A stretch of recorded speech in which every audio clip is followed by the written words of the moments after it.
Hello, boys and girls, ladies and germs. This is Tim Ferriss. Welcome to another episode of the Tim Ferriss Show.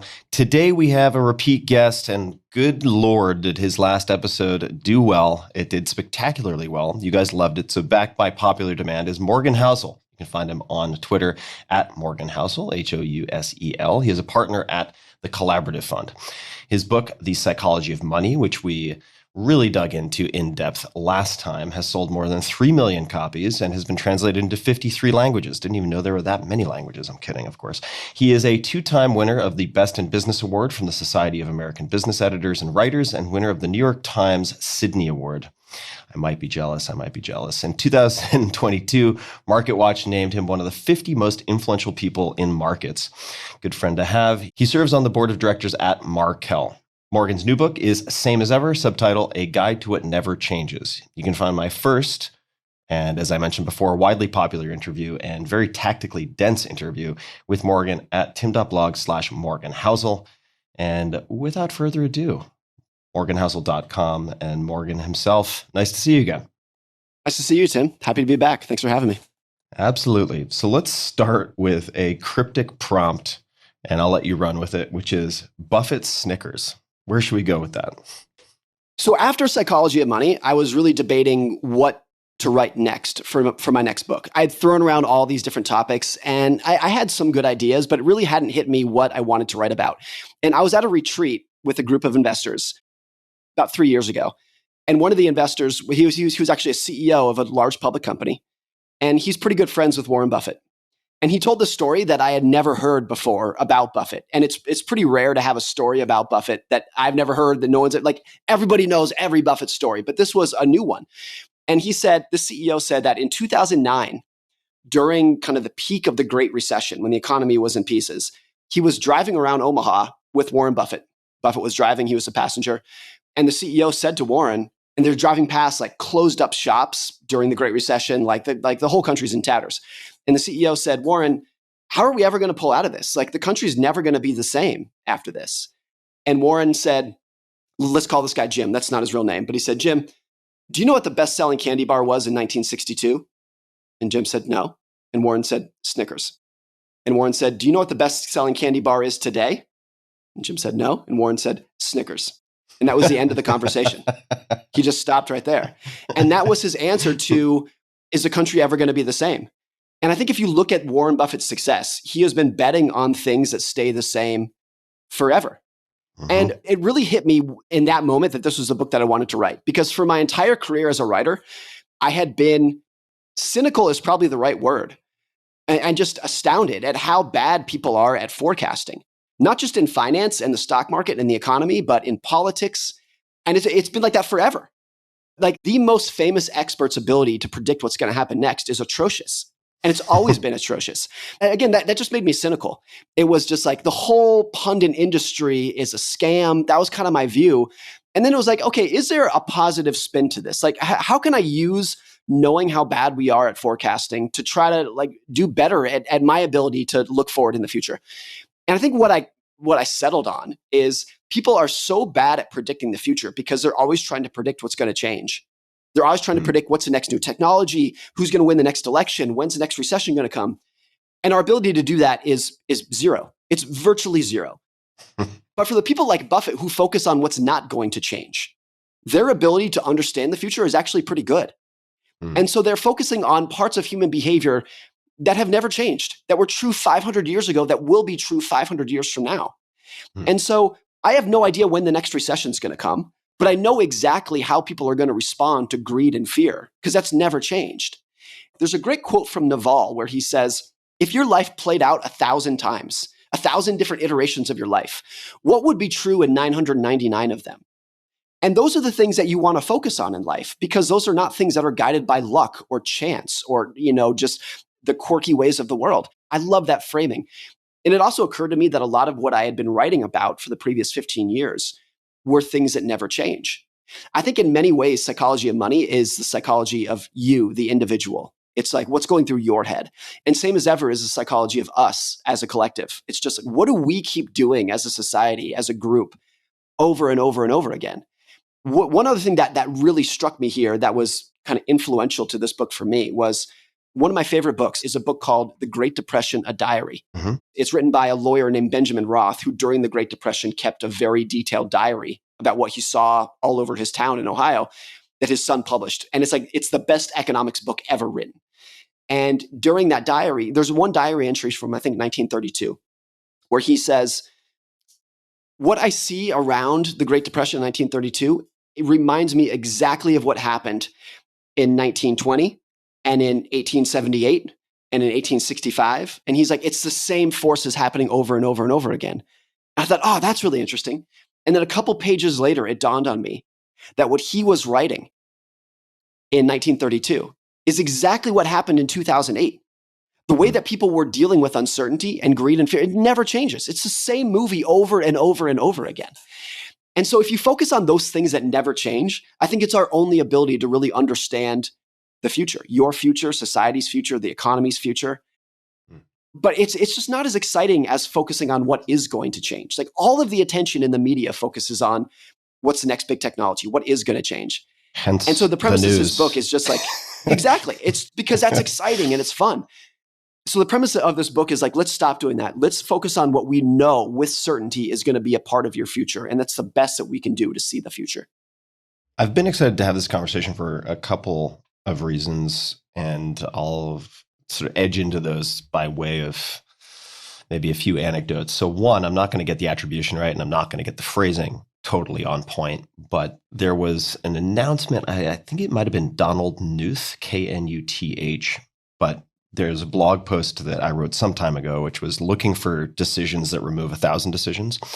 And he made an announcement when he stopped using email. Now, I'd be curious to know how well that's held up over time. However, he said, in effect, I realize that I no longer want to stay on top of things. I want to get to the bottom of things. So that phrasing that has really stuck with me, and maybe we'll come back to stories. And that's his entire email was maybe a mini story and had an arc. And that has stuck with me for years now. The second is, in the last few weeks, I've become very interested in ancient Sumer and the dynasties in Ur and Uruk in modern day Iraq, and looking at the birth of writing as we understand it in cuneiform, which I never knew was cuneiform instead of a different pronunciation. In any case, the stories, as you listen to them in these various podcasts, if you did a search and replace with a handful of names, this is true for letters from a Stoic or the moral letters to Lucilius as well from Seneca the Younger. If you just did a search replace with some names, it's the same set of dynamics. It's the same foibles of human nature. It's the same consequences of fear, greed, wrath, fill in the blank. And my question for you is, given how much you've thought about writing, given how much you have written, I mean, you've written, I would imagine, hundreds, thousands of pieces, and we spoke quite a bit about writing in our last conversation. And the fact that writing is, on some level, or good writing, at least the type of writing that we do, is sort of intrinsically selfish, right? We're writing for at least an audience of one. And that I'm just going to do a quick recap on some of the things that stuck with me from our last conversation, which have proven to be true again and again and again. For instance, and please fact check me, but good writing is easy, bad writing is hard, right? If you're just like struggling through word by word, this slog of a piece, chances are it's just not going to be good. And also, if you have writer's block, there's a damn good chance it's just a shitty idea or a mediocre idea that you're trying to force into some existence. Of all the things that you could write about, how did you choose to do this, especially after the success of your last book? I was told many years ago by Jason Zweig, a great friend and mentor of mine from the Wall Street Journal, that you should only write a book if in your brain you have to do it. Not like, oh, I should do it, or like, oh, that's a lot of money that I could get for doing it. Only doing it if you're like, I can't sleep until I get these ideas on paper. And even in blog form, for my entire career, that's always been the case. I'm not a, sit down at my desk at 9:00 and publish by 4:00 kind of person. I've always been, I'm just going to toss around a bunch of ideas in my head, and I'm only going to sit down and write when I can't do anything else until I get this done. The idea is so fresh and it's just spilling out of me. And there's been plenty of times when we'll be like grocery shopping with my wife and kids, and I'm basically just like, I have to go, I need to go sit down at the computer and write this out. And the opposite of that, if I'm like, oh, I should probably write something this week, let's force out the words, it's garbage every single time. And so I feel like I didn't necessarily choose to write this book. I think I would have been really happy just stopping at Psychology of Money and saying, that's great, I'm just going to quit while I'm ahead, which is a general idea that I really admire. But I think it got to the point where I was like, I have to do this. And it struck me around, it was kind of the early days of COVID when this really struck me. I was writing almost every week, almost every day about things that never change and putting a lot of thought into it. And it really became like a philosophy that guides my entire life. And I think, to tell you the truth, it relieved a lot of anxiety from my life once I kind of internalized a lot of these ideas, anxiety about the future. What's my future hold? What's the economy going to do next? During the early days of COVID, what's COVID going to do next? Once you admit that we have no idea, we have no clue. We have no clue what's going to happen. But that doesn't mean that you're giving up or just becoming a fatalist. It's just like, let's shift our attention to what we know is going to be true. And I honestly think I became happier and calmer, and like my life improved once I got to that point. So in a sense, is that a serenity prayer applied to your life through the lens of human nature over time? I mean, in a sense, separating the things that you can change from the things that you cannot, the things that you can predict with some certainty versus the many things that you cannot. Is that what reduced the anxiety?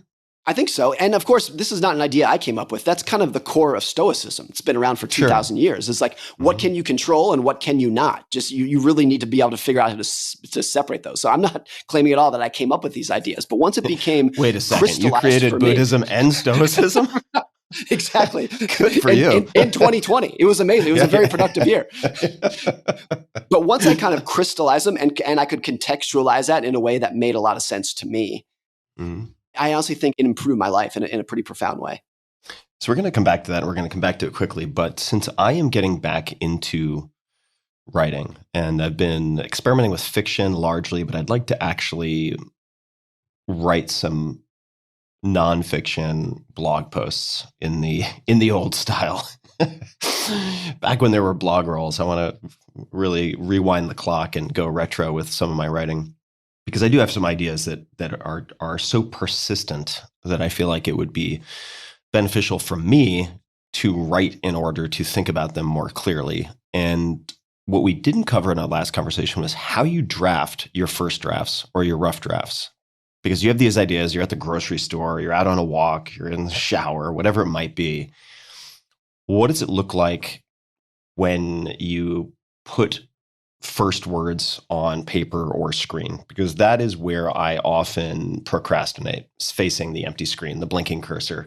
What's your move there? I first need to disclose that what I'm about to say is probably the worst writing advice you could give someone. So if you are a new writer or an aspiring writer, like plug your ears and fast forward this. That'll be. But I've always been including the worst advice for writers.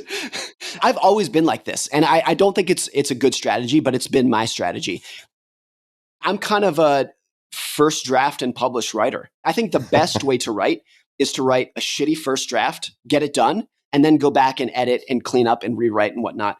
I've always been one sentence at a time. And when I'm done with that sentence, it's final. So by the time I get to the bottom of the article or the bottom of a chapter, it's pretty much done. But that's not because I can write a perfect first draft. It's because I'm not going to leave this sentence that I'm writing until it's perfect. I'm not going to move on to the next sentence until every word is perfect. That's always how I've been. I believe Kurt Vonnegut talked about swoopers and plotters. I may be getting the wording wrong, but swoopers are the vomit a first draft, refine into a diamond. And then the plotters are the line at a time, one small facet at a time, and then they're kind of done. I tend to err on the side of being closer to that myself. However, that doesn't seem to work unless you have a clear idea of what your structure is going to look like, or at least of where you're going to start, so that you're not then endlessly swapping things around or scrapping the first half, in which case you're edging more towards that refine. So how do you figure out the structure of a piece or what your lead is going to be? When I start an article or a chapter even, I have no idea where it's going to go. It's not like all the ideas are in my head and I just need to put them out on paper. And I feel like the process of writing is the research process for me. And so that's kind of where the plotter style comes in, which is I write one sentence and I sit there and stare at it. And it's like, oh, that reminds me of this. Like that prompts another thought that I had. That paragraph I just wrote reminds me of something else I can pull in. That's really where it comes from. So coming up with an idea, honestly, I think most blog posts, I start with a headline. And I'm like, I want to write an article called Everything is Cyclical, whatever it might be. And let's just run with that. Like that idea, like, because everything is cyclical. And I'm sure I could put together a story about why that is and a couple examples of that. So let's just start there and see what happens. And I just start throwing things on the page. And usually within the process of a blog post or a book chapter, I'll go for 3 walks around my neighborhood. And during that walk, I'm 100% focused on what I'm writing and thinking about, what did I just write? Is that true? Oh, that reminds me of something else. So that's always a process. If I'm sitting at my desk, I really can't get my brain to work as well as it is as when I'm getting up and walking around. So very often too, if the weather's bad outside, in the middle of writing, I'll like get up and fold the laundry or get up and do the dishes, get up and just walk around the house. It's just like, I think movement is really critical to forming new thoughts and moving the piece along, which is so critical when you don't know where it's going to go when you started writing it. Mm-hmm. So let's look at a post of yours. And I read 3 in prepping for this conversation: respect and admiration, rich and anonymous, and then expectations debt. How did you decide to write rich and anonymous? And maybe that's a way to move into discussing some of the content, some of the messages, some of the stories in that piece. But how did that come to be? Rich and Anonymous came to be because this was probably about 2 years ago. I did a consulting session with a group of NBA athletes. Most of them were NBA rookies. And the topic of conversation was, everybody knows that NBA athletes, all pro athletes, have a very high rate of going bankrupt. They have a 3 to 5 year career where they make tens of millions of dollars, they blow it all, and then they're done. Everyone knows the story. So the topic of conversation is like, how do we prevent that? And one of the athletes, who's 19 from the NBA, he had very recently been drafted to deck $1 million contract, massive amount of money. He brought up this fact that I thought was so astute, particularly for a 19-year-old. And he said, when you grow up in inner city poverty, and then you make tens of millions of dollars at age 19, that's not your money. That is mom's money, dad's money, cousin's money, brother's money, neighbor's money, grandma's money. You can't just tell all of them, I got my money, like good luck to you all back in inner city poverty. It doesn't work like that. And he said, the biggest reason that athletes go bankrupt is not because they bought themselves a mansion. It's because they bought their 5th cousin a modest house and they felt so much obligation to help them.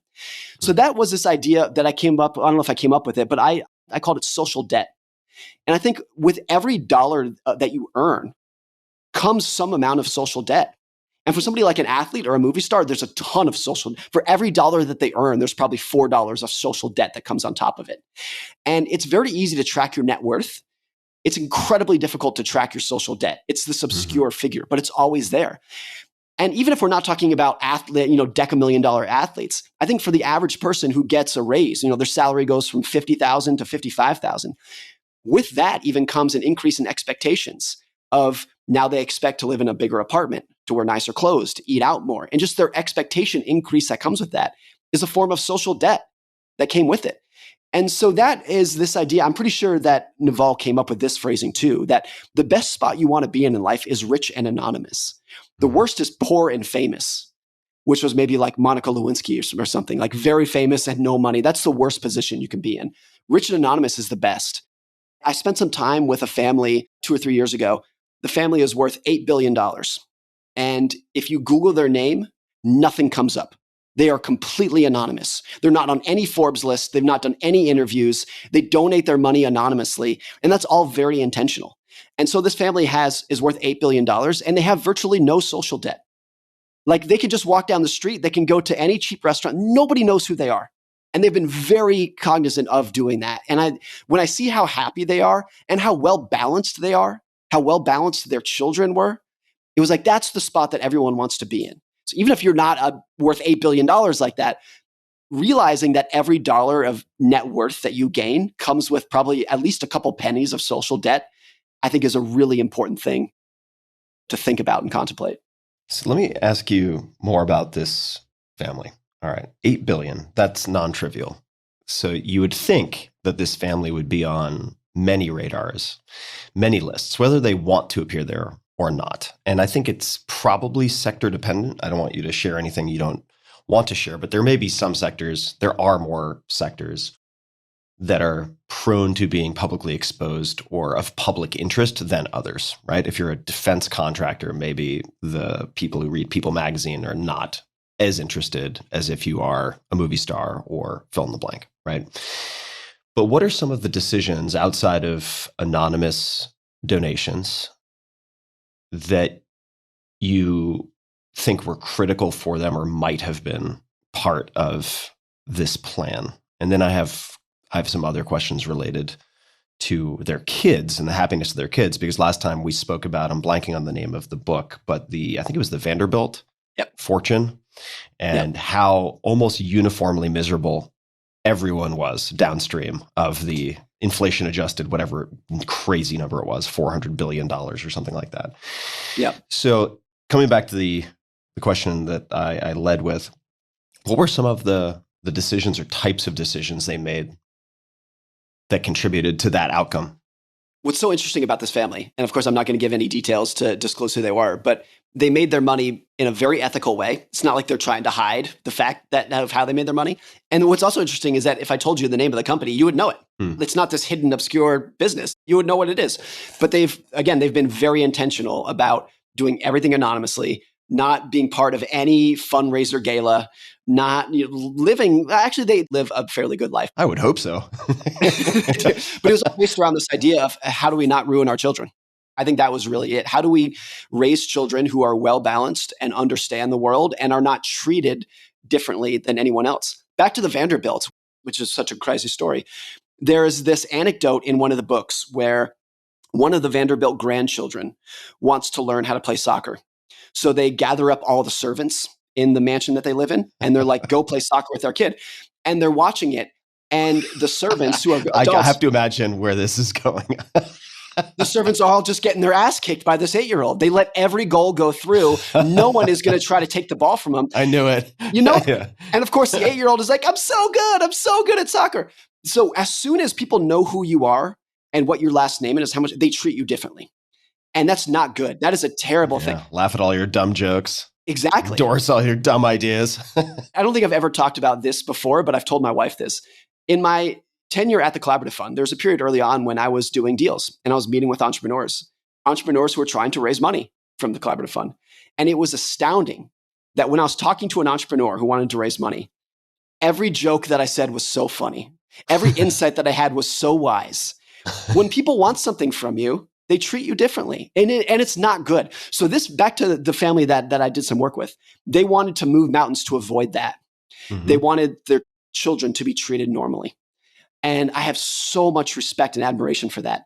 And going into this, a lot of what I was going to do was talk to the children about money. That was kind of my role in this experience.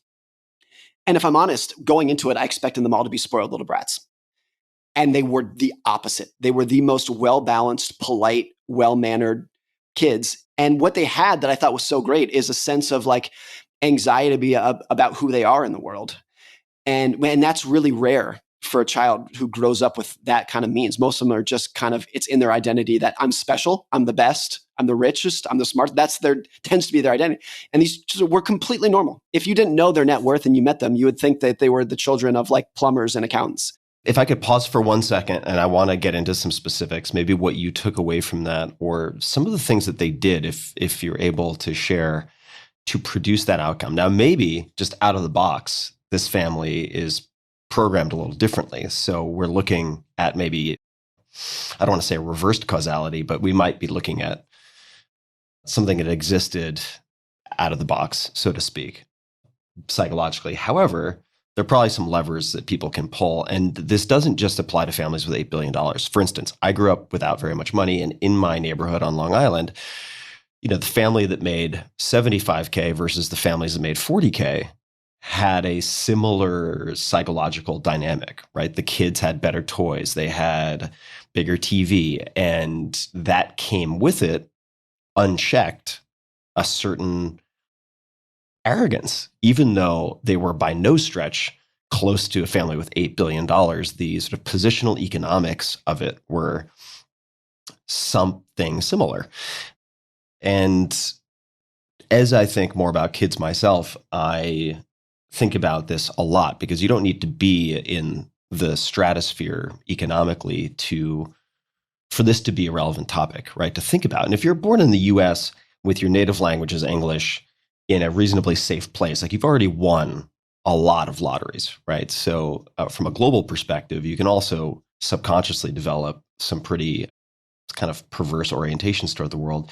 So what are some things that they did or that people can do to produce kids or bend the arc a little bit towards kids who are less entitled and more self-aware in the way that you're describing? I've thought about this a lot, and it's a question I get a lot. I'm sure. How do you raise kids that don't grow up to be spoiled little brats? And I've come to the conclusion that the only answer is give them less money. That's it. Yeah. It's the answer that nobody wants to hear. Yeah. But I don't think there's any other way around it. The reason that money is valuable is because you usually have to work hard for it. If you don't have to work hard for it, it becomes not that valuable to you. I see. So give them less money, not just in the sense of inheritance, but you're saying on an ongoing basis, like allowance, toys, Yes, et cetera. totally. Of course, like everyone, I just kind of anchor to my own childhood when thinking about this. My parents, particularly later in my childhood, they had some means. And I got very little from it. And at the time that sucked. I look back on it and think that was great. That was so good because from age 16, I learned how to be self-dependent and I learned how to work and I learned how to do it. And there's a good friend of mine named Chris Davis, who his grandfather, Shelby Davis, is one of the Mount Rushmore investors. He became a billionaire in the 1980s just from picking stocks. And Chris Davis and his cousins and siblings got nothing, did not get one single cent from it. And his grandfather, Shelby Davis, would tell them, I'm not going to rob you of the opportunity of earning your own income. And that's the right way to view it. And I think every cent that you give your children, particularly your older children, you are robbing them of that opportunity. My wife and I think a lot about that with our own kids, of every cell in your body as a parent wants to say, I want to provide for my kids, support my kids, boost my kids, give them all the benefit. And it's so hard to push back against that natural mentality and say, no, I'm going to make you do it on your own. I'll give you one perfect example here. I grew up ski racing. My son, who's now 7, I started taking him skiing about 2 years ago. And because I'm a fairly advanced skier, it was no problem for me on the first day to hold him between my legs and ski down. It was no problem for me to do that. And so that's what I did. And I thought it was the right thing to do. Hey, I'm going to make this easy for you. I'll just hold you between my legs and we'll ski down together. And my son is very physically coordinated, very physically talented. But because I did that, it took him about 10 sessions of going skiing before he could do it on his own because I babied him. What I should have done is just strapped him in and kicked him down the slope. I said, go for it. Learn yourself. Learn how to fall. And if I did that, he would have gotten it in 2 runs. Instead, it took him 10 sessions to do it. And I think it's a great analogy for what money can do to your children too. It's so hard to do, but when you see examples of it, I think every parent listening will understand this. Like sometimes you just got to click them into their skis and kick them down. I'm going to hijack this for my own selfish purposes for a second. I find it very frustrating. I have found it very frustrating over the last, say, 5 to 10 years when speaking to very ultra high net worth people from a philanthropic standpoint. If I'm fundraising for something that is clearly high leverage, clearly capital efficient with good operators, but in the nonprofit space, how many demur or pushback with some argument along the lines of, and they wouldn't word it this way, but compounding more into dynastic wealth, I'll do more good later. Often the subtext of that is they want to give this dynastic wealth to their kids. They will not say that explicitly, but there's a protecting of the nest egg, so to speak, in their response. And what I'm curious to hear from you, because you've spent a lot of time around very, very, very wealthy people. If you had $1 billion of net worth, and how many kids do you have? 2. 2. All right. How much would you give to your kids versus give away before you die versus something else? What would you do with that? It's such a good question. And of course, we don't have $1 billion. So this is all, it's great that this is purely hypothetical. I mean, it might be greater if you had $1 billion. I don't know. But yeah, it's hypothetical. So it's easy to talk about. And this is what we plan to do now. Of course, our kids would get the best education. They would always have healthcare, no matter what decisions they make in life. We'd probably, pay for a great wedding and some great family vacations. If we were billionaires, we might say, we'll buy you a house. And that's pretty much it. I think that's pretty much it. I love the idea from the book Die with Zero that if you're going to give, just going to mention it. it's such a good book. It's a wonderful book. Everyone should read. And a lot of the premises is if you're going to give your kids money, don't wait until you die at age 97 to do it. Give your kids money when they need it in their 30s and 40s. And so my wife and I think our kids are 4 and 7, but I think about that now. And thankfully, my kids won't listen to this episode for many more years, hopefully. Part of my exploding 7-year-old demographic. Start them young on the Tim Ferriss Show. Exactly. We don't plan to leave them much of any death inheritance. But to the extent that we're going to give them a very small amount of money, we're probably going to give it to them in their 30s and 40s when they need it the most. So let's continue with this hypothetical thought exercise. Okay, so you don't give them an excess. Let's just say you add up all of those things, and while you're alive, God willing, you give your kids, who knows, inflation adjusted, you have $1 billion, just to keep it simple, right? Let's assume that's all reasonably liquid. Each of them gets $2 million before you kick the bucket.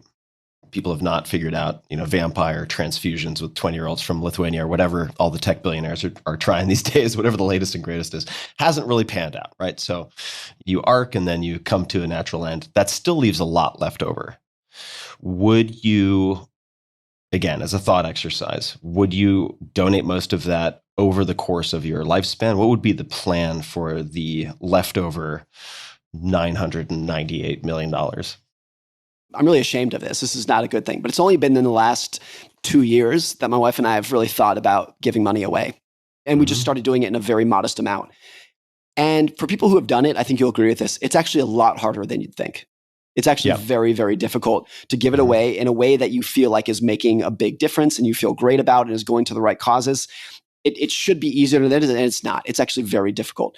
I've always been most interested in micro philanthropy, what I call it. Like rather than donate to a big charity, I want to find like a single mother who's struggling and give money directly to her, that sort of thing. And that's actually, I think, the hardest form of charity to do. I'll tell you 2 examples of this that I've had that were really profound for me.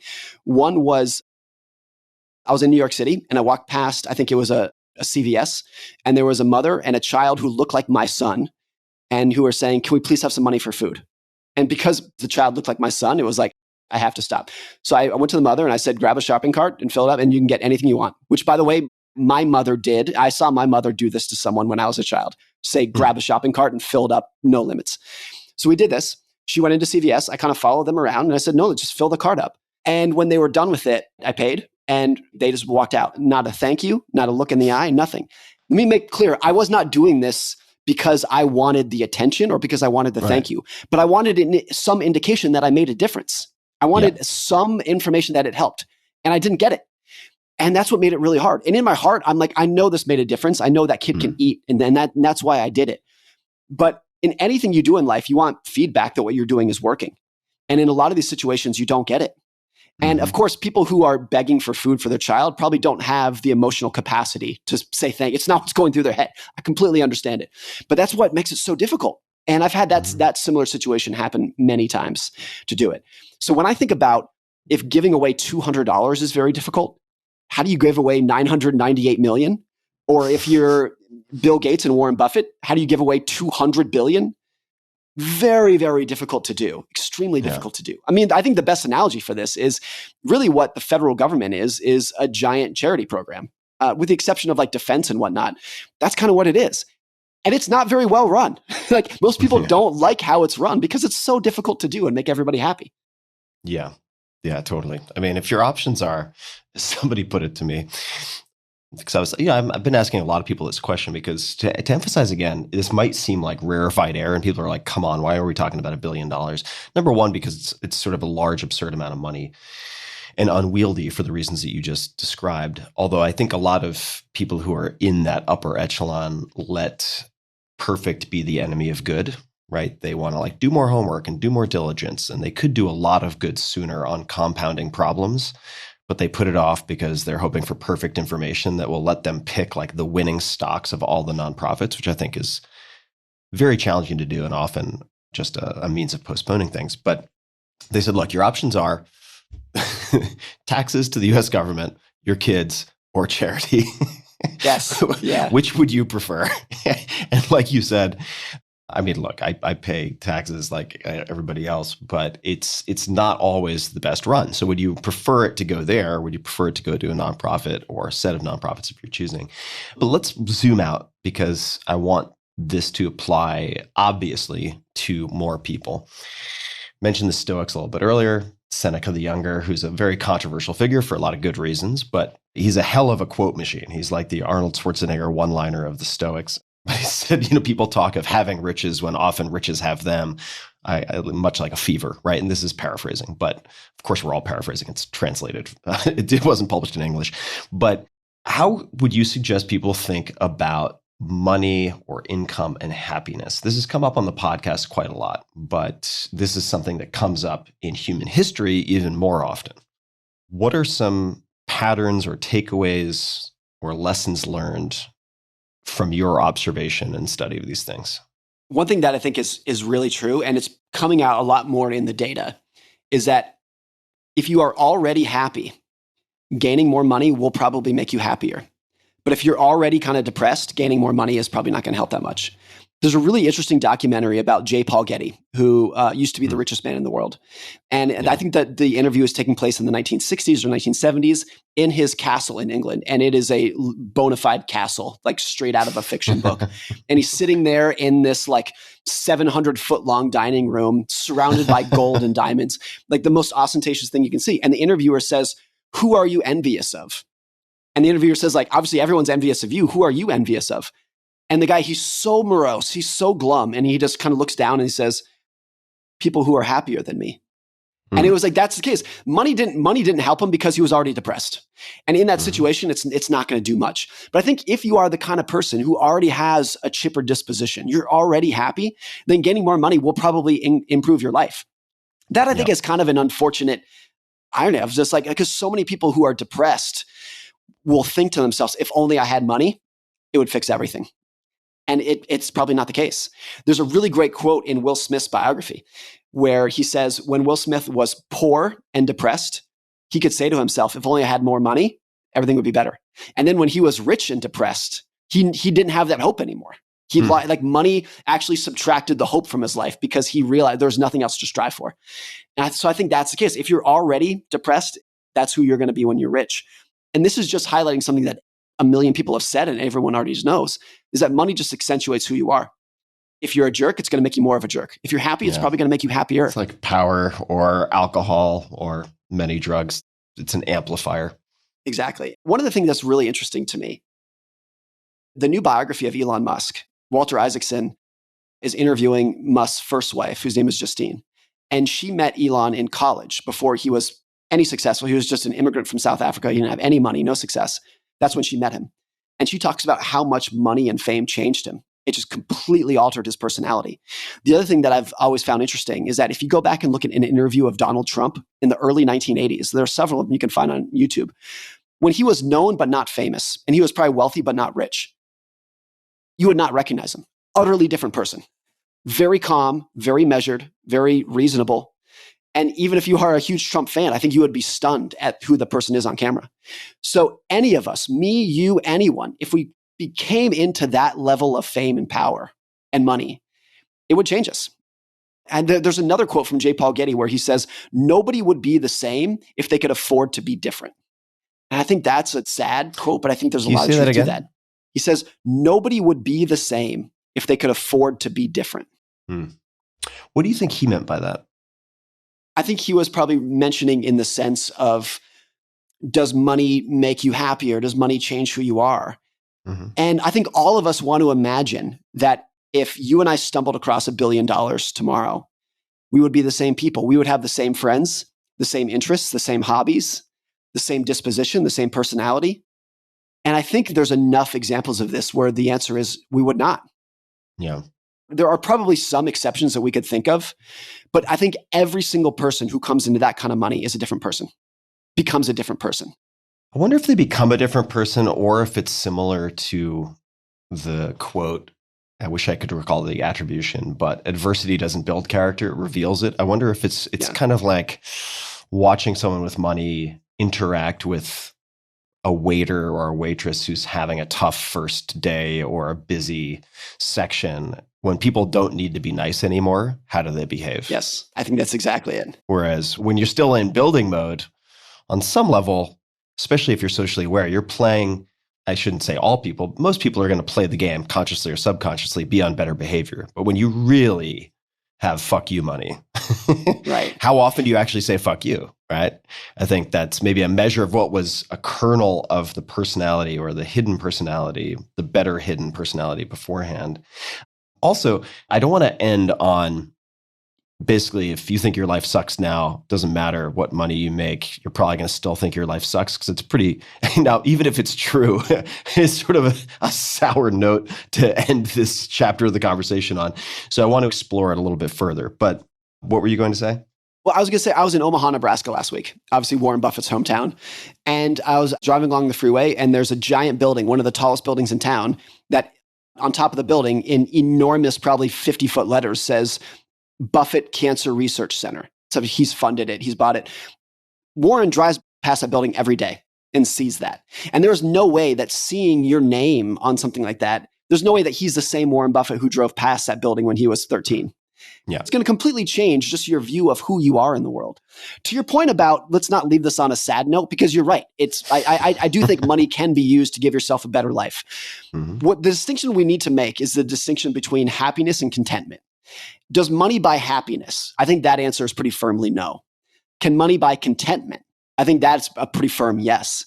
And that's great. Contentment is a great trait that makes your life better, but it's very different from happiness. Could you just define that term so we understand what we're talking about?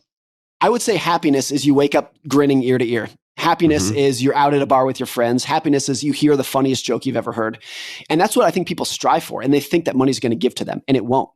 But I think contentment is you just wake up with a low or virtually no level of anxiety. You're like, I'm good. I'm pretty satisfied with my career. I'm satisfied with my relationships. I'm satisfied with the house that I live in. That's not happiness, though. So I think money can reduce the number of sad days that you have, but it's probably not going to increase the number of happy days that you have. Now, that's awesome. Like, if you can do that, that's a huge life improvement, but it's not happiness. Yeah. Unless you have stand-up comedy budget and you go to more stand-up comedy shows. Which that's actually a great point. I'm not really kidding. That's something that I do quite a lot of. I've been on such a comedy binge lately, just on Netflix specials. I've said this many times, but I think comedians are the only good thought leaders. Yeah, they're the only practical philosophers left. Exactly. And not only do you laugh, but you get smarter. I think George Carlin was a bona fide genius. I think Bill Burr is a genius. Those guys understand human behavior better than any psychology PhD does. So let's take a hard left from what we're talking about. Let's talk about avalanches. I'll let you take the baton and go from there. Avalanches scare the living hell out of me. I do a decent amount. I'm no expert skier to the extent that you used to compete and so on, but I have done in the last handful of years quite a lot of side country and backcountry skiing, and this just scares the wits out of me. Yeah. It does not get less scary with each passing year. So tell me about your your experience with avalanches. I grew up as a competitive ski racer in Lake Tahoe. And most of those big years were when I was a teenager, 16, 17, 18. And my friends and I, there were about a dozen of us on the Squaw Valley ski team. And we skied 6 days a week, 10 months a year. We skied all over the world, always traveling around. And one day, this is February of 2001. I was 17 years old at the time. And Lake Tahoe, where we lived, had just been dumped on, just got an absolute monster blanket of snow dumped on. And the layering of snow was very important to the story. So at one point, Squaw got about 2 feet of very light, fluffy snow. And then after that, it got about 2 feet of very wet, heavy snow on top of that, which we didn't think about this at the time, but that creates a textbook perfect avalanche condition because you have heavy snow on top of light snow. It slides very easily. So one day in February 2001, myself and two of my friends, Brendan Allen and Brian Richmond, were skiing, and we would ski out of bounds at Squaw Valley. We would duck under the ropes that say do not cross to ski the untouched, untracked parts of the mountain that are so much fun to do. And when you do that, there's no chairlift at the bottom. We would ski to the bottom and then hitchhike back once we got spit out on a backcountry road. The three of us did this run on the backside of Squaw. We had done it maybe a half dozen times before. Not that often because it's such a pain in the ass to hitchhike. But we skied down like it was so great. It was so awesome. And halfway down, we triggered a small avalanche. And it was pretty small. It like came up to our knees. And it's the most bizarre feeling because you very suddenly have no control at all. Because rather than pushing on the snow to gain traction, the snow's pushing you. So all of a sudden you go from skiing to I'm on a roller coaster is how it feels. But it ended pretty quickly. And we got to the bottom, and I remember saying to Brendan, I remember saying like, holy shit, did you see that avalanche? It was so, we laughed about it, and we hitchhiked back and like, didn't say another word about it. We get back down to Squaw, and Brendan and Brian say, hey, let's do it again. And I have no idea why, but I said, I don't want to do it again. I think hitchhiking kind of freaked me out. But Brendan and Brian said, okay, we're going to do it again. And I said, hey, rather than hitchhiking, I'll drive my car around and pick you guys up so you don't have to hitchhike. So we went our separate ways. Brendan and Brian went and did the run again. I went down, took my boots off, drove around to pick them up. And when I got to the spot we were going to pick them up, they were not there. And I didn't think that much about it. I thought maybe they had already hitchhiked back. I think I was late. So I was like, oh, I felt bad that I was late picking them up and they had already left. And I drove back to our locker room and they weren't there either. And no one had seen them. And this was before cell phones. But like prior to cell phones, people were very comfortable being out of touch, unlike they are today. If you didn't know where someone was, it was like, whatever, they're somewhere else. So I didn't think anything of it. And later that day, Brian's mom called me and she said, hey, Brian didn't show up for work today. And she also just spoken to Brendan's dad, and Brendan missed a dentist appointment that afternoon. And she said, do you know where they are? And I said, yeah, we skied the backside of Squaw, which we were not supposed to do, is out of bounds. And I was going to pick them up, but they never showed up and no one's seen them since. And Brian's mom, who's an expert skier, said, oh my God. And she clicked the phone. She hung up. And I think in that moment, both of us figured out what happened. Without saying it, both of us knew what happened. And the day went on. We called the police. We got a missing persons report. The police didn't take it seriously at all. But eventually that evening, we got search and rescue involved. And they went out. It was still a blizzard. They had a team of search dogs and these giant floodlights to search for them. And the next morning, about 9 a.m. the next morning, the search dogs had honed in on a spot in the avalanche field. And rescuers with these giant probe poles to probe the snow found Brendan and Brian buried about 6 feet down from a massive avalanche. The rescuers had just said it looked like half the mountain had been torn away. And they were dead, of course. And so that, I was 17. That had like a huge, profound impact on my life. This is not that unique of a story. Everyone has lost somebody close to them. Everyone's had a near-death experience themselves. But this was my version of that. And it shredded me, completely tore me to pieces. And it wasn't until years later that I had pieced together a couple of takeaways from this that impacted my life personally. One was my decision to not go on the second run with them was completely thoughtless and brainless. I didn't weigh the pros and cons. I didn't say, oh no, it's too dangerous. I didn't think anything of it. I think I was probably just tired. And I said, you guys go do another run and I won't. If I had went with them, I would have 100% chance I would have died. So the most important decision that I ever made in my life, it was not where to go to college. It was not whom to marry. The most important decision I ever made on my life was to not go on the second run with them. And I put no thought into it. It was a complete random fluke. And so like one of the takeaways there for me was just like how fragile life is. There's this great quote from Tim Urban, who I think has probably been on your show before, where he says, if you had a time machine and you could go back in time, you would be terrified because you would realize that the tiniest little know-nothing decision that you make can flourish into completely change your life in good ways and bad. Like most people, how they met their spouse was a complete random fluke that ended up really important to them. And so you realize just how incredibly fragile life is. And how there might be a decision that you make today, that I make today, that we think nothing about. The random decision that goes on to change everything. So that story, that experience had a profound impact on me on thinking about risk, thinking about the tail end consequences of risk, thinking about how fragile the world is. It went on to impact virtually everything in my life from that one day. Well, number one, I mean, I'm so sorry, obviously, for the loss of your friends. And the story, for all the reasons you described, is terrifying, not just from the avalanche perspective, but from the angle of looking at how small decisions can have huge impacts. And also how, I think, as we discussed in the last conversation, risk is what's left when you've thought of everything else. Now, in this particular case, I suppose if you'd really taken a moment to sit down with the pro and cons, you probably would have figured out that it was a bad idea, but in the moment, you could have very easily made the wrong decision. I suppose part of what I'm wondering, because you've become very good at interrogating the world and your own thoughts with questions, right? In that particular moment, you made a snap judgment. It's not really a snap judgment. You made a snap decision that saved your life.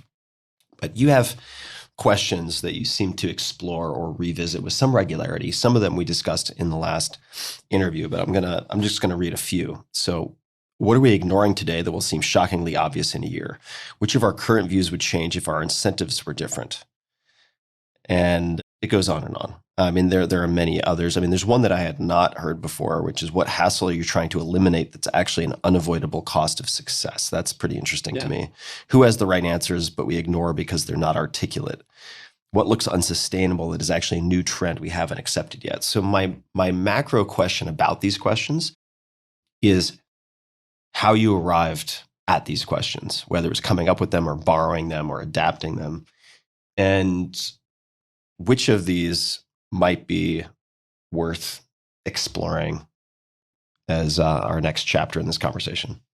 I think maybe the core of a lot of these questions is that everybody, including myself, thinks that their experience in life is roughly how the world works, without realizing that their experience in life is so very unique to their life.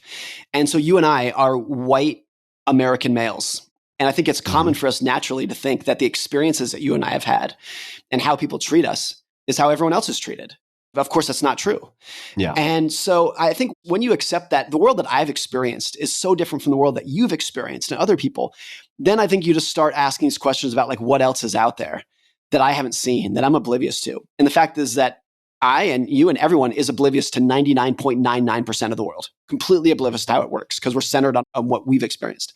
So that's where a lot of it comes. I think a lot of it too, and this is an unhealthy mindset, but I spend 99% of my life thinking about the past and contemplating the future. The worst thing that you can do, like virtually never present. So I think I'm constantly interrogating the past of like, what could it have been? Why did that happen? What would my life have been like if that happened? My parents were visiting us just last week, and my mother was and is at a very high risk of breast cancer. By age 42, she was the oldest surviving female in her family. Her sister, her mother, her grandmother, everyone had died of breast cancer. And my mother is now 70 and she's healthy. Fingers crossed, knock on wood. But we were talking the other day about when we were growing up and myself and my siblings were children, that my father and mother would cry. If my mother had a lump that needed to get checked out, they would hold each other and cry. This is going to be the one. And it's so bonkers for me to contemplate if my childhood had ended up differently. And it so easily could. Not only could it have, it probably should have. Like statistically, she should have died of breast cancer 30 years ago.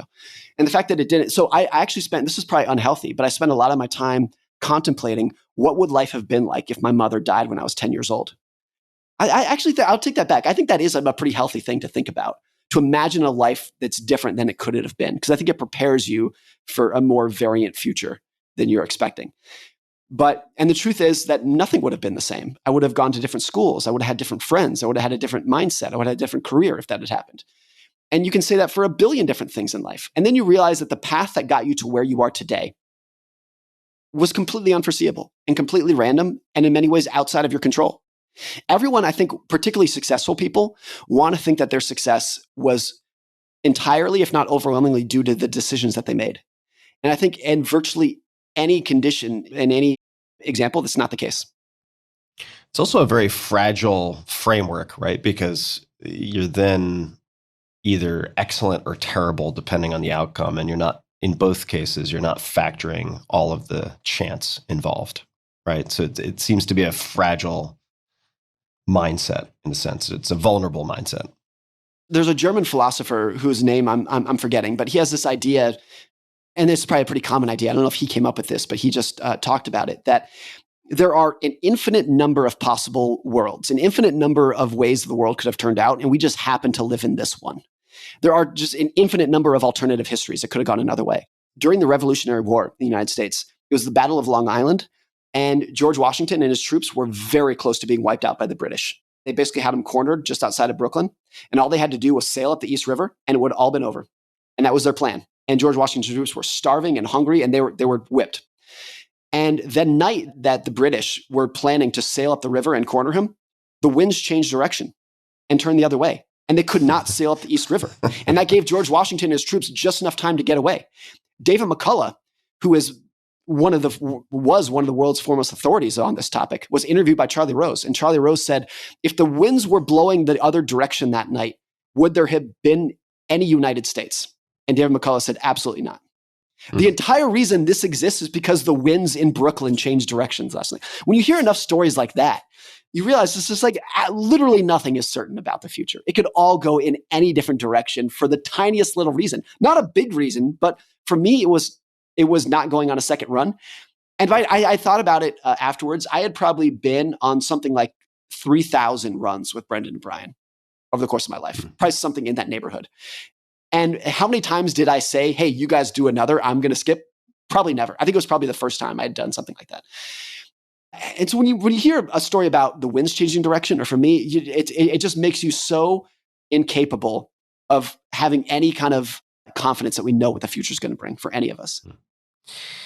Let's maybe shift to the meta level one more time, and I'll make it more specific in terms of the question about the questions. And then I want to segue to, not in a rush, but asking about perhaps things that are more inside of our control in terms of coming back to the Serenity Prayer, which you so kindly invented in 2020.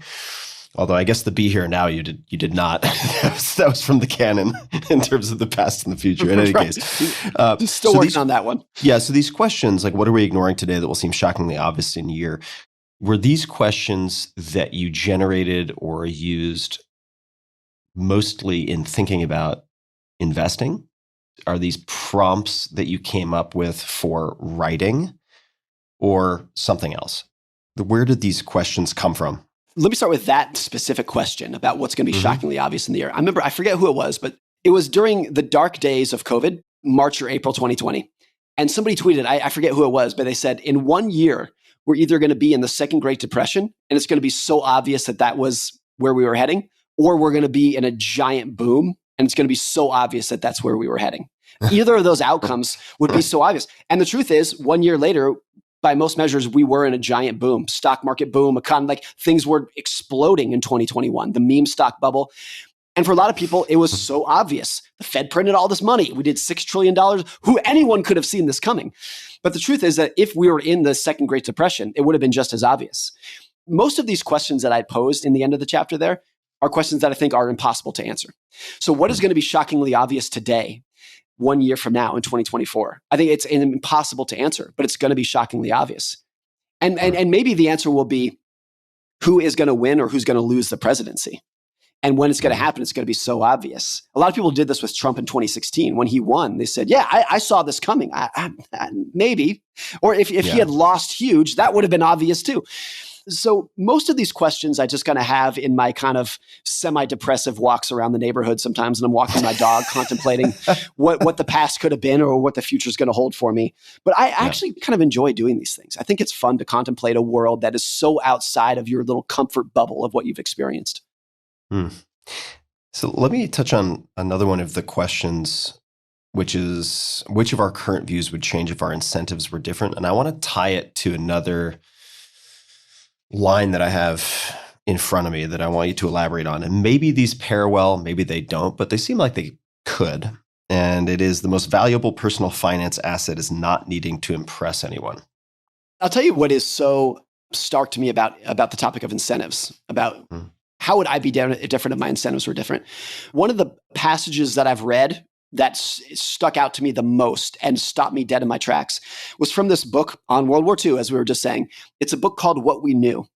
And it's a book that interviews German civilians who are around during Nazi Germany. And the book just asks, what did you see? What did you know during this period? Did you know about the Holocaust? Like just in a very non-judgmental way, because they're all civilians, just tell me what you saw. And there's a German civilian who mentions that when Hitler came to power, virtually every German supported him. And the interviewer says, like, why? What was so appealing? And the civilian says, we have to understand.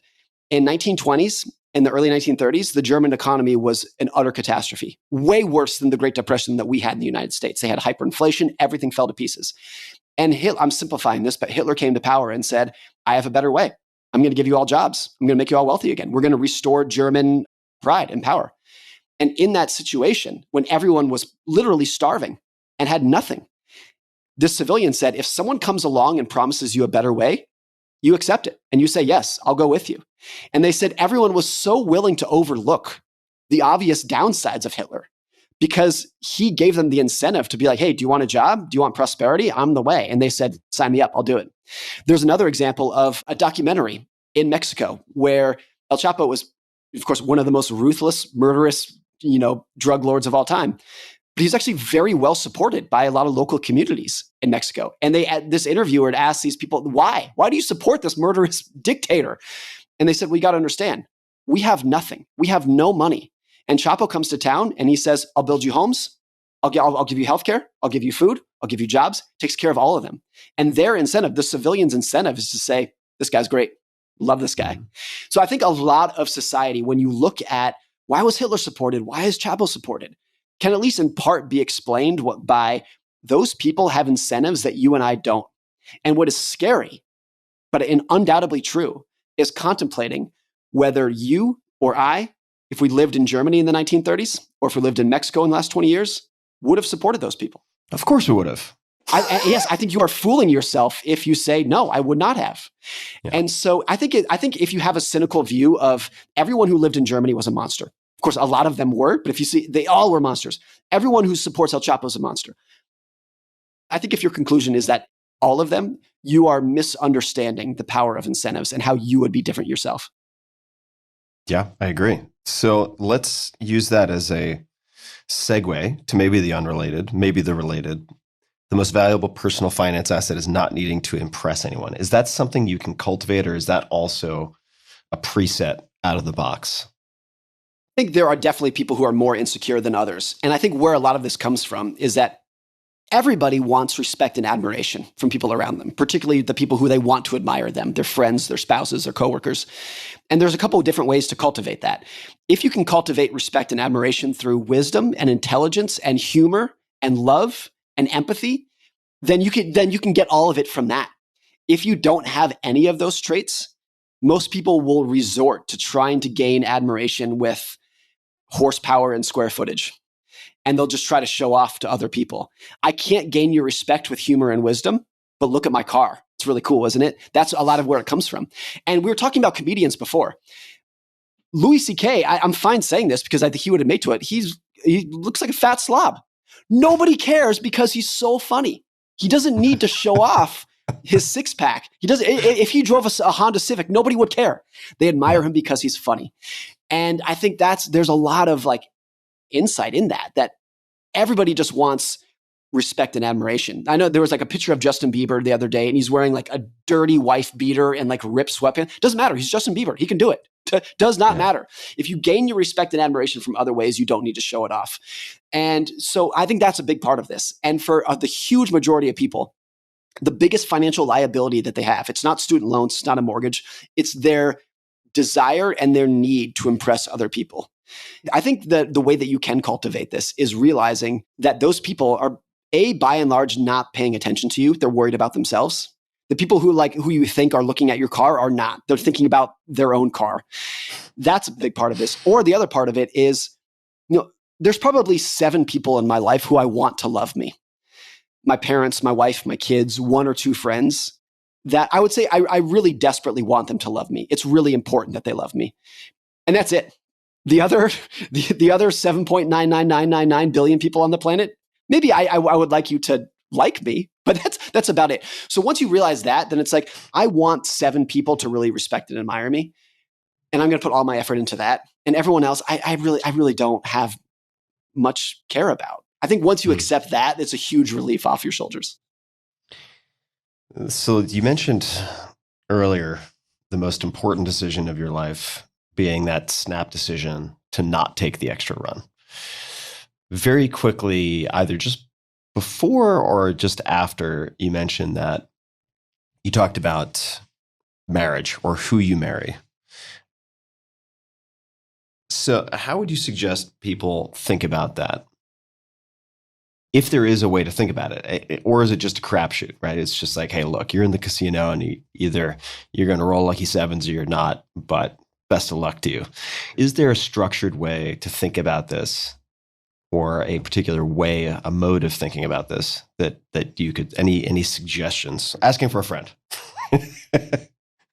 Gun to my head, Tim, it's the latter. I think a lot of it is, I think there's a tremendous amount of luck that's involved in it. A lot of that is because most people want to get married during a pretty narrow window of their life, from probably age 25 to 35 is when most people want to get married. So during that window, you're really just like, who am I meeting? And you meet, particularly as you get older, a lot of people are like, I really want to get married. I just met this guy or this girl. Like, okay, that's what I got. We're gonna marry. That's what's in front of me. That's what we're gonna do. I do think there is a sense though that a lot of people, particularly when they're young, particularly in their early to mid 20s, are obviously maximizing for the wrong variables. Guys are maximizing for beauty, and women will tend to maximize for money and prestige.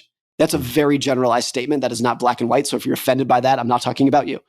But obviously, what's going to work in the long run is just like, are you best friends with this person? That's it. That's it. Mm-hmm. I think there's an analogy to investing here where a lot of investors want to maximize for the variable, how do I earn the highest returns this year? And in many ways, that is like maximizing for beauty. It's like super fun. It's super exciting. Right now, I'm going to get a lot of dopamine right now, which is what you'll get from an attractive spouse. And it's what you'll get from like owning a meme stock in 2021. But what actually works in the long term is owning a boring index fund for 50 years. And what's actually going to work in marriage is marrying your best friend, even if they're not the most attractive or richest person that was in your social circle. I think that's like really clear as day. Now, there are some people who will marry their best friend who is also very wealthy and very attractive. Like, of course, like it works out. But I think a lot of it is just people maximizing for the wrong variables in there. When I look at my own marriage, my wife and I met when she was 19 and I was 21. So we were very young. We were in college.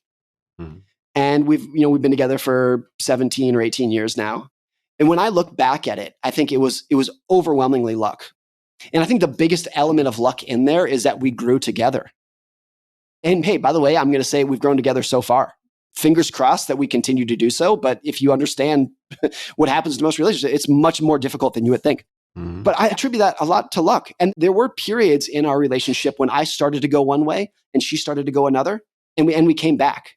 But you can see it. How did you do that? Could you give, maybe you don't have to give a concrete example if it's not comfortable, but this is a relationship breaker. That divergence breaks a lot of relationships, or it just causes an incredible amount of strife, and it's not clear that the lines come back to converge, right? I've seen many seemingly great relationships self-immolate because of this divergence that does not converge in time to save the relationship. So what did you guys do to rein it back in, or what happened there? The best definition I've heard about love is you love someone if you respect them for their faults as much as you do their good traits. What does that mean, though? I mean, it sounds good. I'm going to push back a little hard because I'm not like, this person's always late. I really respect that they're always fucking late when they show up to dinner. Right? No, I totally understand what you mean. And I think maybe respect is the wrong word, but it's more acceptance. If my wife does something that irritates me, of course that's happened, and vice versa, more so vice versa, I have to go out of my way, but I try to go out of my way to say, I know she means well. I know she's doing the best she can, even if it really bothered me. And I think if you can hold on to that, it's easier not to look over things, but to compromise on things. Mm-hmm. Everyone knows the friendship with your best buddy, not your spouse or your mate, but your best buddy, that all it takes is for one person to pick up the phone and give you a call. And if you can do that, you can keep a friendship going for 20 years, 30 years. And I think if one person in the relationship really wants this to work, you can really make it work. I have a close friend who their relationship is not that healthy. And they have said that at any given time, one of them wants to leave. But there's never been a time when both of them want to leave. And that's why they've stuck together. And so I think if there's one person in the relationship that is willing to compromise and make it work, there's a good chance that it's going to work over time. I pretty much have, I don't think I've ever said this. I really have 3 major life goals. I want to stay married. I don't want to get fat, and I want to be there for my kids. Is that in weighted order, 1 to 3? Probably not. Okay. Probably not. No, I was kidding. But I think that's like respect for my relationships, respect for my body, and respect for my family is one other way that you could put that. And I think if those are really the goals, that if I'm on my deathbed and I have not achieved those, I'm going to have some regrets. If those are that powerful, then you're willing to compromise on a billion different things to make it work. Yeah. And there's a friend of mine named Brent Beshore who says, if both you and your spouse want to serve each other and expect nothing in return, then it works. I want to serve my wife and I don't expect her to serve me. And if both of you do that, you're always going to be pleasantly surprised. You're always going to be like, wow, you did this for me. You're always going to be in the sense of awe of the other person. That is kind of idealized, of course. It's much easier to say than to do. But I think it's a pretty good guiding philosophy. Once you be like, I'm in the service industry. I want to try to serve my wife. And I don't want to expect much in return. If I can do those things, I'm probably going to wake up pretty satisfied with the relationship most days. That's probably true for life, broadly speaking, in the sense that reality minus expectations equals sort of state of being, right? Yeah, absolutely. So let me ask you a question that I brought up a little bit earlier. I've never heard it posed or read it posed. And so I'm curious to know how you might answer this if you had a gun against the head. Because I'm not saying this is intended to immediately produce answers, but if you had to answer it or answer it for other people, what hassle are you trying to eliminate that's actually an unavoidable cost of success? And the reason that I want to return to this is that, and this ties into the question of money, happiness, contentment, et cetera, is that many people who achieve what would be considered by most financial success are people who have been rewarded for solving problems over long periods of time. And they probably identify as being a good problem solver. And they are therefore conditioned, their behaviors are shaped to look for problems to solve. And that does not always foster a sense of well-being, if that makes sense. So yeah, what hassle are you trying to eliminate that's actually an unavoidable cost of success? How would you answer this, or how have you answered it, or how have you seen other people come up with answers? We'll give you a technical answer and then maybe a more personal answer. All right. I think when I wrote that question, I was probably thinking of stock market volatility. Very technical, probably not where you thought I was going. A lot of investors try to eliminate volatility, and they say they view it as a burden and something that you should get rid of, when actually it's like, no, that's the cost of success. Right. It's the fee and not the penalty, right? It's the fee and not the penalty. That's probably what I was thinking. One thing that comes to mind is a blog post that you wrote many years ago, I think, about the cost of fame. 11 reasons why not to become famous. Mm-hmm. And you were very open and forthcoming about what it's done to your own life. And anyone who reads that will read that and say some version of, I don't envy what Tim's going through.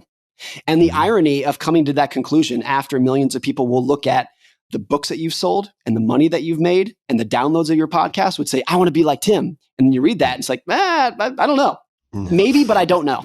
It's not at all clear anymore. Among the top 10 richest people in the world, there are, I think, 14 cumulative divorces, which is obviously like a massive outlier within there. And I think the reason why that is because to become very successful, you need to devote every waking hour to your career.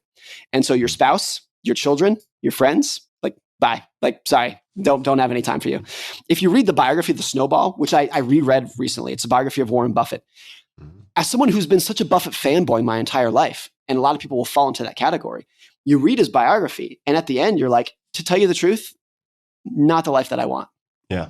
He has devoted every waking hour since he's been 11 years old to picking stocks. That's not an exaggeration. And it came at the expense of his personal life, his marriage, his children.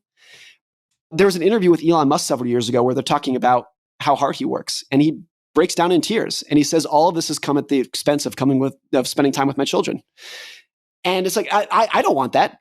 There's not any version of life in which I would be on my deathbed and say that was worth it. I made a ton of money, but who are these children that I had? I don't even know them. And so I think if you want the success, but you want to eliminate the downsides of it, you're completely fooling yourself. You have to make a decision. I would be willing to bet too, although I don't want to put words in your mouth, that despite that blog post, when you're talking about all of the downsides that you have experienced, if you had to go back to before when you wrote 4-Hour Workweek, you would not change your mind. You would still do it. That the cost was worth it. I don't want to put words in your mouth, but I'm willing to bet that's true. I would say it's a both end. There are ways in which it is worth it, and there are many ways in which it is not worth it. And that's what makes it so tricky on a forward-looking basis, thinking about decisions. Although it's easier for me now because I've realized some of the Faustian bargains, and I've also realized how, to your earlier point, how much money is an amplifier rather than a savior, if that makes sense. And of course, it depends on where you are on Maslow's hierarchy of needs, but chances are, if you're listening to this podcast and you've made it however long, hour and a half, that using the global average as a reference point, you are in the top 1%. And you are doing very well from a global standpoint. And well, I'd say a few things just to give myself a little bit of slack, the younger self, that I don't think hope is trivial. And that seems like such a self-evident statement, but this is part of why, and I'm not sure if we talked about this, but there are some people I've come across who are like, lotteries. Lotteries are taxes on the dumb. And I think about it, I'm like, well, if you feel trapped, if you don't have mobility, and $10 when the Powerball gets over $500 million buys you a week or a couple of days of hope and excitement, is that really a bad investment? I would actually push back and say it's actually probably not a bad investment. It's actually probably a great investment, as long as you don't overdo it. And similarly, I think that without the delusion early on that money would fix all of these problems and it would resolve all of this inner conflict and turmoil and insecurity, I think that was actually a very valuable delusion. Yeah. What was my alternative, right? Compared to what? I think is a question we need to ask more often, right? Risky compared to what? Is it this compared to what? Is that person a good match compared to what? And for me, it was like, all right, what was the best alternative? To just not have any hope, to assume that this like steady state of, at the time, quite a bit of suffering and depression was going to last forever. Mm-hmm. I don't think that was a viable alternative, right? So even though I've arrived at a point where I need to find other solutions, I think that's better than having given up hope 20, 30 years ago. But I would have made some very different tactical decisions along the way to minimize some of the risks and downsides, for sure. But it's tricky. Even if that's in hindsight definitely true, I think it would have been impossible because there's no way for you to learn about the downsides of fame other than to go through them. So like it almost would have been very difficult to preempt it. I think there are some things to do. Back to the $8 billion family. They learned vicariously through other families what not to do. Yeah. And they preempted a lot of it. So to the extent that you can learn those mistakes from other people, and I would say reading that blog post from you, Tim, had a profound impact on me. And I think what a lot of people who are in any degree of public spotlight don't understand is that you think you're gaining attention, but what you're actually fostering is envy, and envy will come back to haunt you tenfold. Yeah. And so like be very careful when you put your successes out there, because even for people who are clapping for you, they're clapping for you while they're biting their lip because they're envious of what you have. And even if they don't feel that envy in the moment, and I may have mentioned this in that piece, but it's like the poles, the extremes switch sides very easily. Although it tends to be unidirectional in the sense that the people who are your biggest, most extreme fans, have the most dedication, are, in my experience, this is not my own experience, I've spoken to a lot of people who would reinforce this, they can switch to being the most violent, terrifying attackers very easily. Yeah. And that can get physically dangerous. I mean, there are many examples of that. I don't have to get into it, but that particular set of experiences has also led me to rethink, honestly, the podcast, in the sense that to compete, and I'm less and less interested in competing in most things, although by nature I'm very competitive. I enjoy competing. I enjoy winning, I guess is a better way to put it. Or maybe I just hate losing. Who knows? We can psychoanalyze that another time. But to compete right now, you need to, as a podcaster, in this type of format, not true crime, There are exceptions like This American Life. But if you are interview format, if you really want to compete, you basically have to produce a television show. And one, I think, of the mostly hidden risks, which is kind of obvious. I think in retrospect, when people look back a year or 5 years from now, it will seem very obvious and they'll say, well, how could it have turned out any different? But the risks of video microfame or macrofame and the degree to which a much higher percentage of the population is going to be subject to stalkers and death threats and very, very, very scary things. People showing up at their homes because they bought it in their own name and not through an LLC or a trust or whatever. That I think is going to be a cost that a lot of folks are not seeing down the pike that I think is unavoidable. So for me personally, particularly as I shift into new chapters of my life, I've been thinking about, meditating on, writing on quite extensively how I want to adapt or stop or modify what I'm doing to mitigate some of those risks, because I do view them as unavoidable. And I just don't think most people, having never experienced that, having never been in a car crash, they're like, what do you mean a car crash? Like, sure, I'll wear my seatbelt, but I don't have to pay attention to A, B, and C and D factors. It's like, no, you probably should, because the downside risk is so high. Anyway, not to paint a dark picture, I think a lot of these things can be avoided, but the temptation, like you said, and the performative aspect of so much of this on, say, social media, and the reinforcement and the way that these platforms have been designed to take advantage of the baser drives and fears that humans have is remarkable. They're very well tuned. Yeah. Maybe it's easy for me to say, right? Because I've had enough success on, say, the podcast that I could afford to pull the cord if I wanted and do something else. That's what's most interesting to me are the young people on social media who are very reasonably like waving their arms to get attention because they don't have any attention yet. And they're trying to break through. I see this with a lot of new people on Twitter, a lot of new bloggers, new podcasters. How do you stand out? You stand out by being ridiculous. A lot of new politicians, by the way, some of whom are running for office right now. If you're not a household name, how do you become one? By saying the most ridiculous thing possible. So that's like when attention is the currency.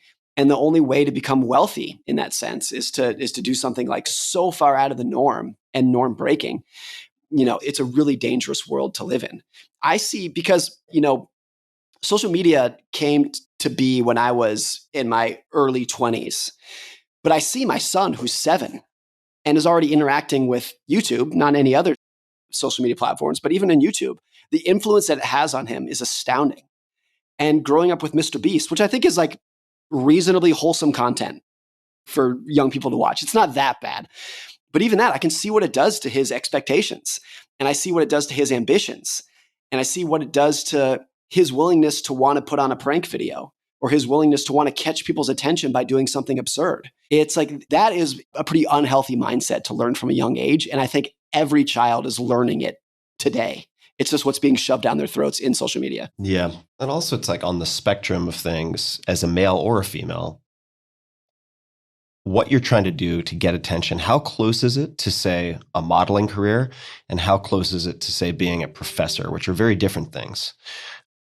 And you could use different fill-ins for that. But like the closer you are to model or professional athlete, right? Let's just say you're doing something that is very physically intensive that you can only sustain for a short period. Like the longevity of that career is going to be very short until the newer vintage comes in to replace you, which they will.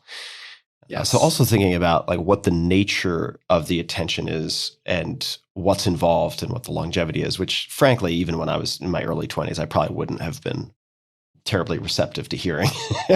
Yeah. If I were an attractive woman, I could just show my ass and get to the point where I'm making tens of thousands of dollars a month for holding energy drinks in my photos. Like, I mean, who am I to say I wouldn't do it? I mean, I think there's a good chance I would have. I think it's super dangerous in any life to attach your identity to something that's unsustainable, whether it's being a model or having a certain career, having an investing strategy. If you attach your identity to something that you cannot sustain, when it ends, you're going to be morally crushed. It's just going to destroy you. And this, like back to investing, the variable that I want to maximize for is how long can I do this for? It's not, can I earn the highest returns? It's, can I maintain this investing strategy for another 50 years? And I know that I could earn a higher return this year and over the next 5 years if I did something different. But I'm way less confident that I could keep it going and sustain it. And I think it's the same for relationships. Like, you might be able to find a more attractive or a wealthier spouse or partner, but can you keep that going? Is it something you can maintain? That's, I think, I'm not interested in anything that's not sustainable. Friendships, investing, careers, podcasts, reading habits, exercise habits. If I can't keep it going, I'm not interested in it. And I think the only way to really do that is if you are going out of your way to live life at like 80 to 90% potential. If you're always trying to squeeze out 100% potential for something, almost certainly it's going to lead to burnout, whether it's a friendship or a relationship or an investing strategy. So I think it's not an easy thing to do. And if you're a type A person, it's almost impossible to do. But going out of your way to live life at 80% has always been a strategy that I want to do, just because I want to keep it going for a long time. As we're talking about, I've never really mentioned this publicly, but in my experience of having various chapters in my career and life so far, it seems like in my case, if I'm trying to peek around corners and adopt, I wouldn't say cutting edge, but sort of dull edge technologies, I'm very rarely the first. I mean, there's some examples of me doing things very early, but generally, if you look at, say, angel investing, right? Like, the angel investing had existed for actually a very long time in Silicon Valley terms, but there were a handful of, let's call them micro VCs, but beyond that, there was a pretty wide open field for advising and investing. And so I was, I don't know, let's call it like number 100 to the field. But there was a period where the game was kind of like Google AdWords in the very beginning. I wasn't the first to use Google AdWords, but man, was there a golden period for like 3 to 5 years where everything seemed to work. And that's not true in angel investing, but a lot of things worked. I also got very lucky with timing. But I look at that, it's like, okay, my sweet spot was really from like 2008 to 2012, but let's push it out from like 2008 to 2015. It was about 7 years. And then it became really popular. Everyone with an audience started building VC funds. And man, oh man, did that game get hard. Money came in from China at one point. Terms started getting really wild. Valuations went ballistic. And I was like, okay, I was playing with like single deck blackjack, and now it's like 5 deck blackjack. This is a much harder game to play. And so I stopped for an extended period of time. And then you look at podcasting. It's like, okay, I started in 2014. I would say the main meat and potatoes earning potential, growth potential was in the first 7 years. Podcast is still doing great, but I'm coming up on the 10th anniversary, and the game has become very, very, very challenging. And to anyone who's being honest at the higher end in the podcasting game will tell you a lot of brands have been cutting back due to global macro factors. A lot of the studios who have raised money for podcasting, and part of the reason you still see podcast growth, but a lot of it is because these studios are putting out 50 new shows. They're not necessarily focusing on making the next Charlie Rose and doubling and tripling down on single shows. There are some examples of that, and there are some great shows out there. But the discovery problem for listeners and the competitive problem and many other factors have made this, for me, again, reminiscent of angel investing, when I started to think, part of being good at a game is choosing the right game. And part of what makes the right game is the right competitive landscape and the right ratio of sort of opportunity to cost and risk. And the podcasting game is getting very hard.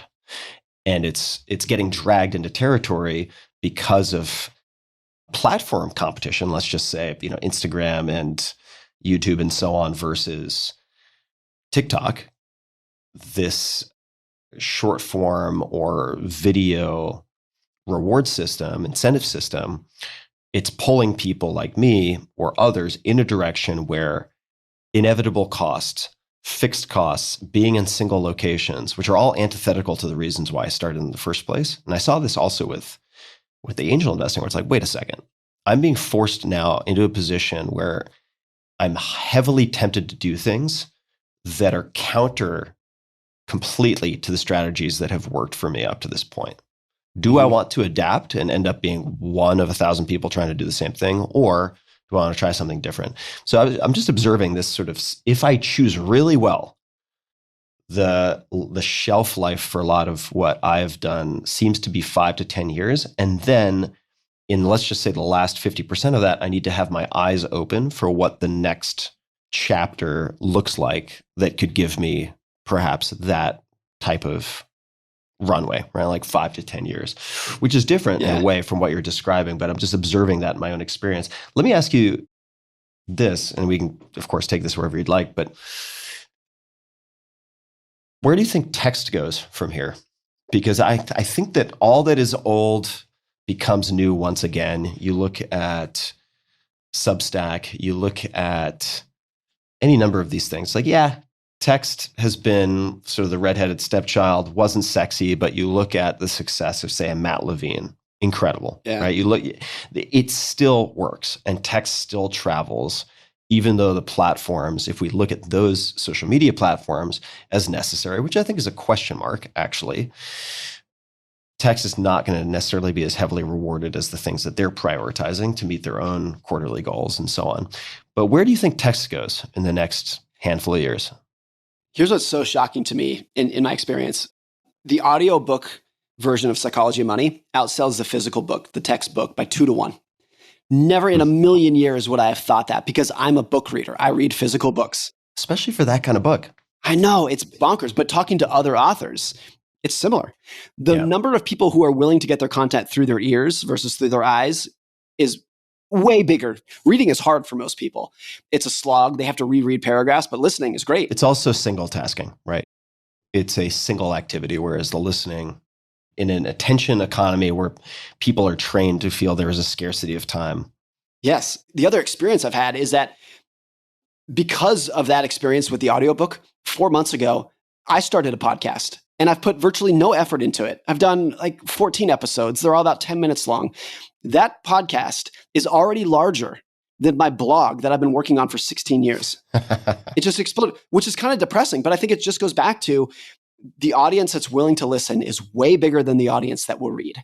Now, I do think it's the case that not only is reading hard, but writing is hard. It's easier to speak than it is to write in text. So the people who are good at it will always have an audience. That will always be there. If you write a textbook, if you start blogging again, as you said you would, you'll have an instant audience because you're good at it. But I think there are a lot of people, I would be willing to bet, without knowing this, I'd be willing to bet that Joe Rogan is not a good writer. But he's a very good speaker. And so they're just very different skills. They're very different. I will say that I actually think Joe, if he wanted to make it a high priority, would be a very good writer as a comedian. That might be the case, and I'm probably being unfair to him. I think he'd be good. But I do think they are very different skills. They can be mutually exclusive. Yes. They don't have to come as a pair. Yeah. There are people who are good writers and not good speakers, and vice versa. So I think that the people who try to do both will by and large be not that great at either of them. And I think most people should probably try to pick one or the other. When I started my podcast, I thought 90% chance it's not going to work. Now I'd put those odds at like 60% chance it's not going to work, just because I've always been a writer. I like typing. That's when I think I do my best work. I think there's always going to be a market for either. And the content creators who are going to screw themselves are the people who try to be everything to everybody. You know, most book publishers want authors to narrate their own audiobooks. And I haven't done it for either of my books because it's not my skill. And I want to pass it to someone whose skill it is. And it's always been astounding to me that they want authors who are not good speakers to do it, even if they're not that good at it. So I think that's an analogy for where text is going too. I'm laughing because I thought of this story. Hope I'm not speaking out of school here. But I'm pretty sure he's mentioned it publicly. A.J. Jacobs, who's an amazing writer. He wrote The Year of Living Biblically. He's written many books that I think are very, very smart. They're also very, very funny. You could, I recommend people check out also an Esquire piece he wrote called I Think You're Fat, which is an experiment in radical honesty. Such a good title. Great writer. He said to me when he was persuaded to read his own audiobook. He went in for the recording session, and a few hours in, they said, look, AJ, why don't you just go home, get some rest, take some decongestants, and we'll see you when you're feeling better. And he's like, what do you mean feeling better? This is just my voice. Something along those lines. It was so funny. We are not all designed to read audiobooks. But let me come back to text versus audio. And this is going to be hard to get from any analytics, so there's going to be some guesswork involved. But do you value a read of, say, one of your blog posts in the same way that you value a single listen of a podcast episode? And embedded in this is, do you think they are the same audience? I know they are not the same audience. Or is it like speaking at a general business conference versus speaking at TED, where you get maybe 10,000 people in the first and 1,000 people at the second, but that does not mean the latter is automatically worth 10% of the former? It's definitely not the same audience. And the reason I know that is because every podcast episode I do, I'm reading an old blog post, and nobody cares because the people who are listening to it did not read the blog post. And so for them, it's all brand new content. I just came up with some of these blog posts I wrote 10 years ago, but it's all new to them. And so I know it's not the same. And I think there are people like myself. I will listen to podcasts on planes, and that's it. But other than that, I just read. When I'm home, I never listen to anything. I just read. And even at night when I'm falling to sleep, I can try Netflix for a little bit, but really what I want to do is read a book. And for me, I think the reason why I like reading better is because it's easier to zip your eyes up and reread a paragraph than it is to rewind and try to figure it out. Like, what that guy just say? It's easier to just zip your eyes to read it again. And so I think you absorb a lot more of it by reading. At least that's true for me. Mm-hmm. So I would be shocked if I deviated from that. I think I'll be reading text forever. And I think I'll want to be a writer forever. Even if my podcast were to become very successful, I think I would say, I'm a writer. I'm curious what your thought is that, because you were a very successful writer before you started the podcast. Yeah. If you go back to 2013, before your podcast started, would you have shaken your head in disbelief at the idea that you didn't abandon writing, but you became much more of a speaker than a writer? I certainly wouldn't have seen it coming. I started this podcast as an experiment. I think I committed to 6 episodes to see if I could refine my conversational skills, question asking, reduce my stammering, and get rid of some verbal tics, with the assumption that even if I stopped after 6 episodes, that would help me with my interviewing for nonfiction writing. Yeah. So I couldn't have foreseen it. Having done so many interviews prior to starting the podcast, I had confidence that I could do interviewing well, but I never could have foreseen the podcast getting to 1 billion downloads, right? I mean, that's just not, that would have been so far outside of any mental schema for thinking about anything that I would do. It wouldn't have occurred to me. When you think about the arc of your career, would you put the podcast above the 4-hour work week in terms of importance and success, however you want to measure that? I don't think I would, because if I separate them out into discrete, independent pieces, I think that's a mistake, since there was a domino effect. And without that first domino, the second, the third, and the fourth domino don't tip over. So I would have to still give the 4-hour work week by far. Love it or hate it for me. Blessing and the curse. That is what made everything subsequently possible. So I still have to give the 4-hour work week the vast majority of credit. Remarkably, that book and probably Tools of Titans are my 2 best-selling books still to this day. And I would say a third, probably, almost all of the tools referenced in the 4-hour work week are out of date. And that makes me very happy, though, because the philosophical backbone, the core fundamental pieces are timeless in a sense. They really don't have an expiration date. So I've been very pleased to see that. But it's nonetheless remarkable that the book continues to be read and recommended, despite the fact that I'm telling people to go to a magazine rack and use various tools to determine readership of magazines as a way of sizing audience. I mean, that's Model T. or maybe the horse-drawn carriage compared to what we can do today. So at some point, perhaps I'll update that, but that's a losing game also. Updating tools is just a losing game. I could have updated 3 years ago, and then ChatGPT and other LLMs come along, and I have to do a complete revision after that. So I assume the principles will enable people to find the tools. But the podcast, I would say, certainly at this point, 9 out of 10 people who come up to me on the street will mention the podcast and will not mention any book. Yeah, that's astounding. Which is astounding. Nonetheless, I do think the decay rate on the podcast is much higher and will be on a totality much faster than the book. In other words, not only will people forget a given episode, they will forget that I had a podcast or anything related to my podcast, I think, much faster than they will the books, simply because there's so much fucking noise. There's so much. The replacement rate is so high, and people can only hold so much in their heads, myself included. So the sort of first in, first out sort of mental archiving is such that I do think if I stopped podcasting today and people continued listening to podcasts who were devout listeners of the Tim Ferriss Show, I think they would forget about the Tim Ferriss Show within a few years, 1 or 2 years, if I'm being optimistic. Whereas I do think the books, for whatever reason, seem to have a more persistent, enduring foothold in the mind than do the podcasts. Even if it's the best episode I've ever put out, doesn't matter.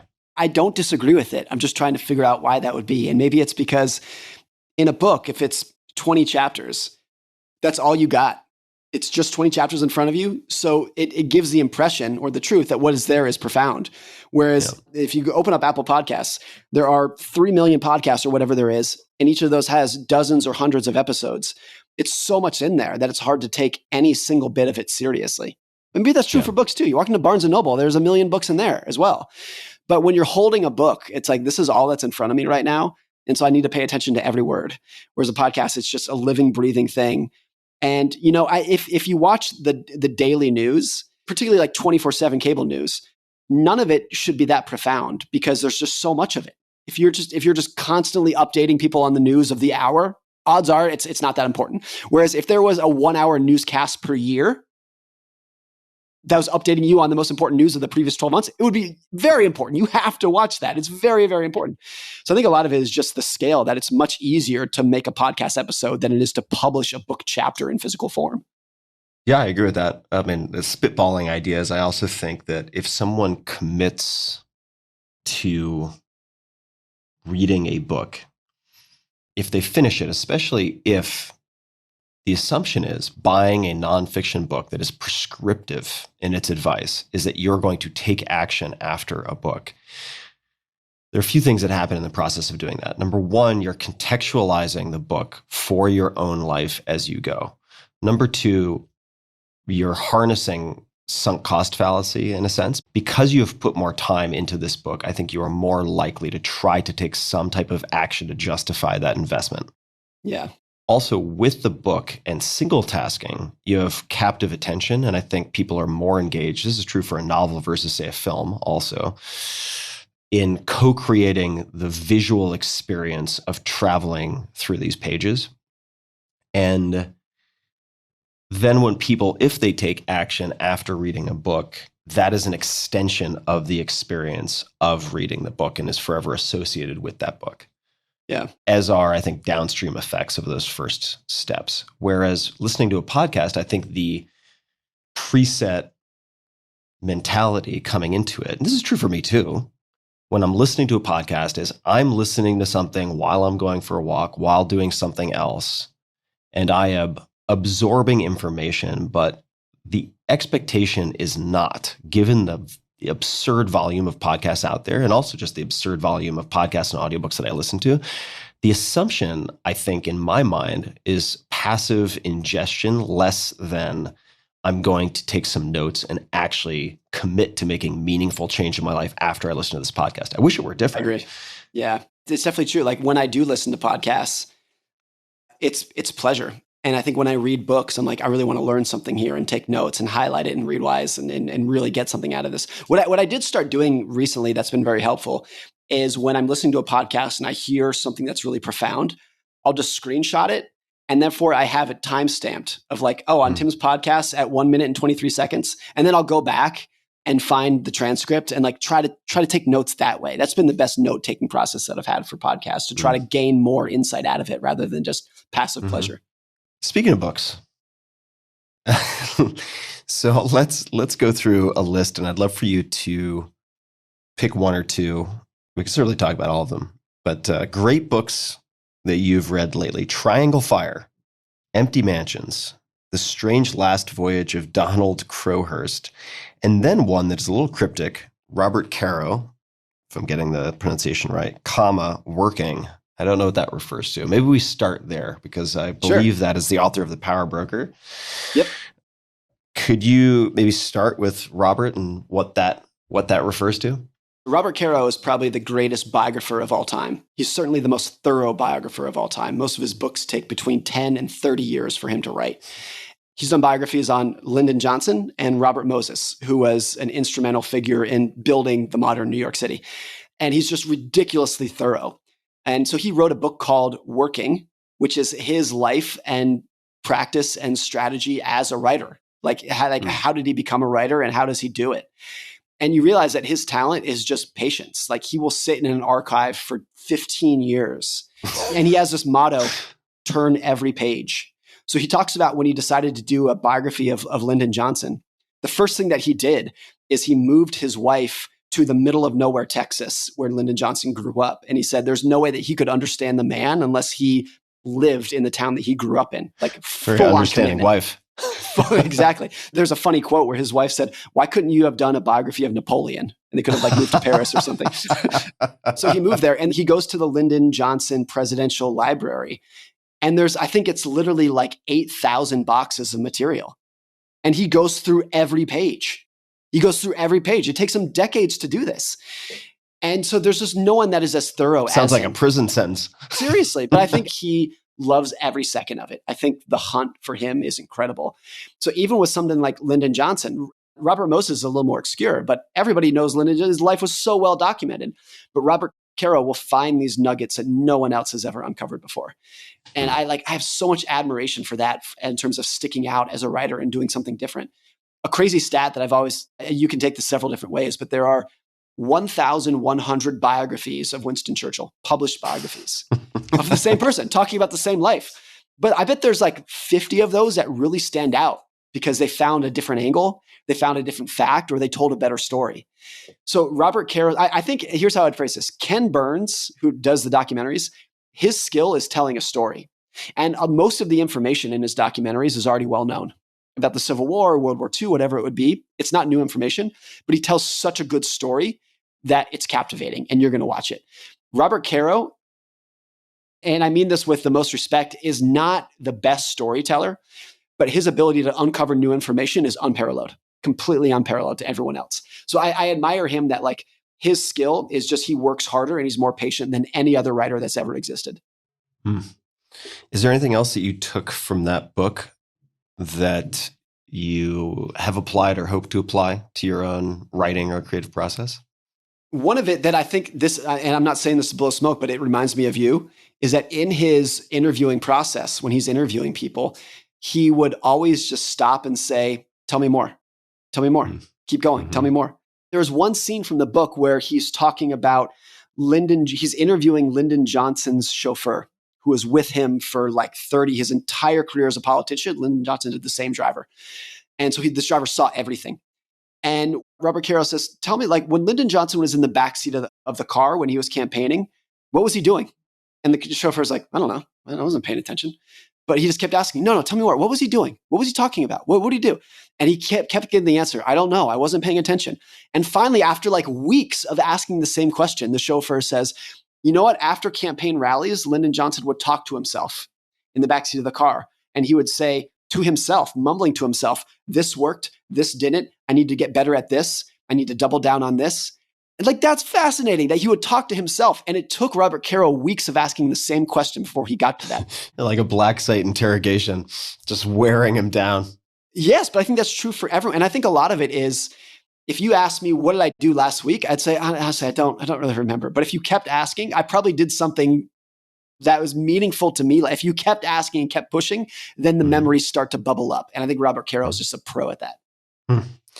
So what of these other books? Maybe we pick one. If you had to pick two from this list. So Triangle Fire, Empty Mansions, The Strange Last Voyage of Donald Crowhurst. Or maybe you can give just a very brief, not to leave people hanging. What are these books? And then if you had to pick one more, if you could only pick two for you personally from this list, what the other one would be. Yeah, here's what's really interesting about the Triangle Fire. I think most, if not everyone here listening to this, knows what the Triangle Fire is. I have no idea. Oh, that's okay. This is great then. It was a fire at the Triangle Shirtwaist Company in New York City, which was a company in I think it was 1911, that was making... You're saying everybody knows about this? I feel like an idiot. I've never heard anything about this. Okay, no, this is even better then. It was a fire that took place in this garment factory in New York City. And it was in the middle of the workday, and there were several hundred. They were virtually all young women who were making shirts in New York City in 1911, and a fire took place on the factory. And the punchline of the story was very tragic. I think 200 of them died. A lot of them jumped out of the 9th-story building. The building is now, I think, it's either part of or right next to NYU. The building still exists, and there's a plaque in front of the building. But it was horrendous. Several hundred of them burned to death. Several dozen of them jumped out of the building. It was absolutely horrendous. And I think until 9/11, it was the deadliest fire in New York City, deadliest burning fire. It was just an utter tragedy. And when I saw a book about this, I had heard about this in documentaries and whatnot, but I thought, how can you make a 250-page book about a fire that from start to finish was 30 minutes? How do you make a book? Like, there's got to be so much rambling in here. And there wasn't, because actually the actual fire was just a seed of a much bigger story, which was after the Triangle Shirtwaist Fire, what happened is all of the fire escapes in the building were locked intentionally so that the workers, these women, could not take an unscheduled break. It was literally lock you in a room to work. That's so bad. So when there was a fire, they all went to the fire escapes and they were locked. And those women either burned to death or jumped out of the building. And so this set off this unbelievable moral panic across the United States of worker rights. And one of the witnesses of the fire who stood on the sidewalk and watched the women jump out of the building was a young woman named Frances Perkins. And Frances Perkins, a lot of people will know that name. She became FDR's Secretary of Labor. She was the first female cabinet member of any administration. And she was so moved by the Triangle Fire, as were so many other people, that after she witnessed it, she said, I'm going to devote my life to worker rights. And after a century or more, several centuries of just horrendous sweatshop conditions, the Triangle Fire was the impetus that was needed to start all kinds of worker rights. And there's a quote from Frances Perkins when she said, without the Triangle Fire, there would have been no New Deal. The New Deal of worker rights in the 1930s that moved everything. So much progress in the world starts when something very tragic happens, and starts when things are really bad. The Great Depression, World War II, the Triangle Fire, so much innovation and improvement comes from those, because there is no motivation in life more than just shock and necessity. So the Triangle Fire, as tragic and awful as it was, it really was the reason that we have so many workplace protections. And within a year or two of the Triangle Fire, there were all kinds of new laws in New York City about worker rights and simple things like fire escapes and whatnot that didn't exist until that happened. So that's why you can take a 30-minute fire and turn it into a 250-page book, is because what the Triangle Fire sparked in terms of worker rights in America was unprecedented. Fascinating. What book or books have you reread many times? What's on the top 5 list, if any come to mind, for books that you've read, not just read twice, but more than twice? I'm pretty sure I've read Doris Kearns' No Ordinary Day 3 times, which I think it's 710 pages. It's a very meaty book. And I think I'm very confident that each 3 times I read to the last page. One thing I would say is that I always use that book as an example, as brevity does not mean short, because that book is 710 pages and every single sentence needs to be there. It's about FDR and Eleanor during World War II. And it's specifically about their home life, not the decisions that he made during the war. It's about like the emotions that he was going through during that period that he and Eleanor went through during World War II. And it's fascinating because you think of the pressure on somebody like that. Of course, today we know the outcome, but FDR never knew the outcome. He died 2 weeks before Germany surrendered. So during this entire period, he really feels, and he's right, that the fate of the world is on his shoulders. The decisions that he makes is literally the outcome of humanity. And it was as stressful as you would imagine. So the book just goes through what he went through, how he managed stress, who he surrounded himself with. And there's so many just incredible little anecdotes about how he lived his life and what he did. For example, every single evening, I think at 6 p.m., no matter what was going on that day, no matter how stressful or important the day was, he shut everything down and he brought 2 or 3 friends into this little dark room in the White House where he would have a drink. And his rule was no politics. Do not say a single word about politics. We're here to talk about life and friendship and movies and books. And he did it every day at 6 p.m. And I think if he didn't do that, he would have lost his mind. It would have just been too much. And so like that, there's all these little anecdotes about that I really admire. I'll tell you one little other anecdote that really stuck with me for this book. On the night before D-Day, so almost nobody in the world knows what's going to happen. He and Eleanor do. And he's talking to Eleanor and he asks her, he says, how does it feel to not know what's going to happen tomorrow? Like literally the fate of the world relies on what's going to happen tomorrow morning. And nobody else knows it but us. And Eleanor says, to be 60 and still rebel against uncertainty is a bit ridiculous, isn't it? I love that quote. She's like, if you've made it to age 60 and you're rebelling against uncertainty, like what? Like, of course we don't know what's going to happen and there's nothing we can do about it. So just go to bed, Franklin. So there's all these little anecdotes like that. Beyond the content, I think it's one of the best written books ever. Like I said, it's just 700 pages and every sentence needs to be there. Doris Kearns Goodwin is a remarkable historian and writer. She's amazing. Yeah, she and I had a really fun conversation on this podcast actually a few years ago. She's an absolute gem. Yeah, which I recommend people check out. Also, Ken Burns. We had a conversation about his creative process, which I encourage people to check out. Let me ask, and then I promise we'll move on. This title, this is probably the one that I would have picked up because it has for me at least, a very seductive title. The Strange Last Voyage of Donald Crowhurst. What is this? One of the most interesting people that is not very well known.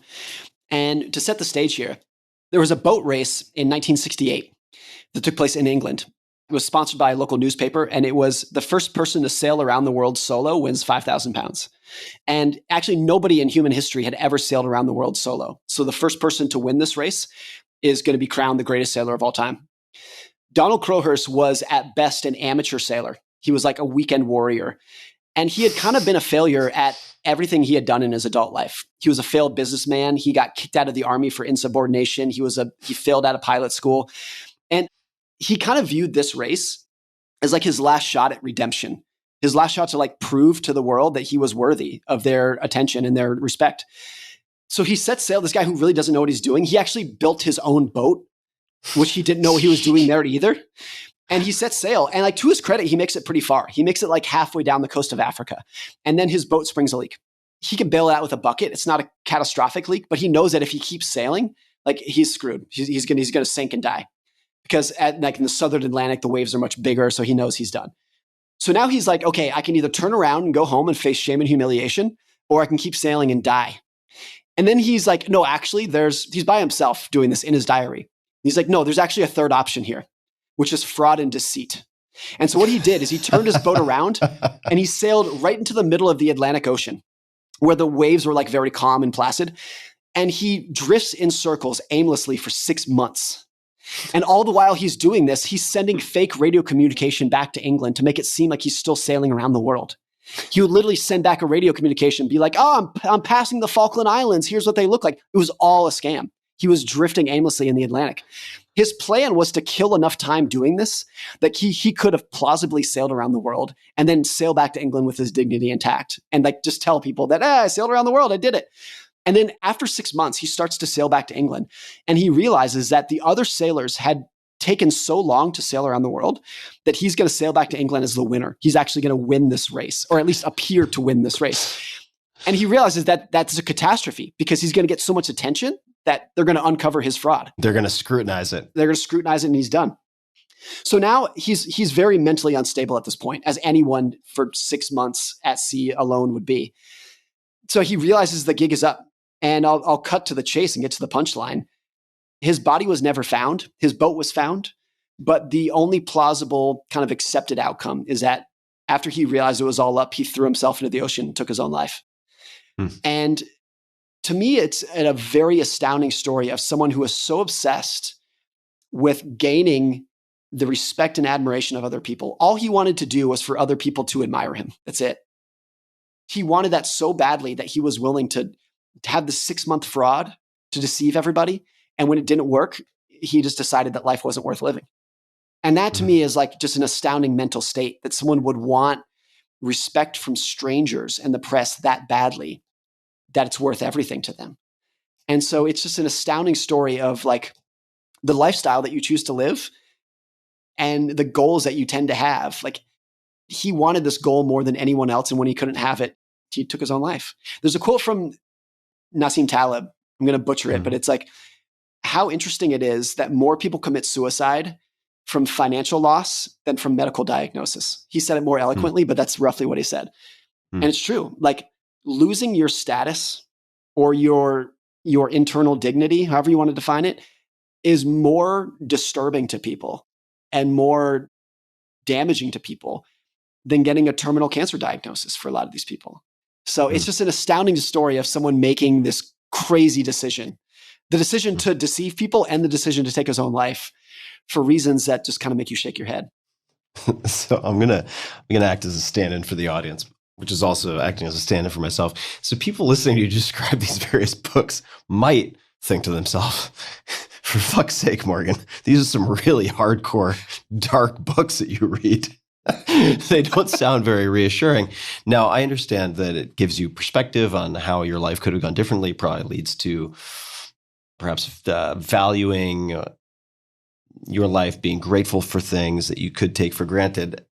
But let me ask you, are there any books that you have reread or really love that are more upbeat, but still decently high on the cryometer for yourself? Where you're like, oh God, that book just makes me feel so good. I shed a tear.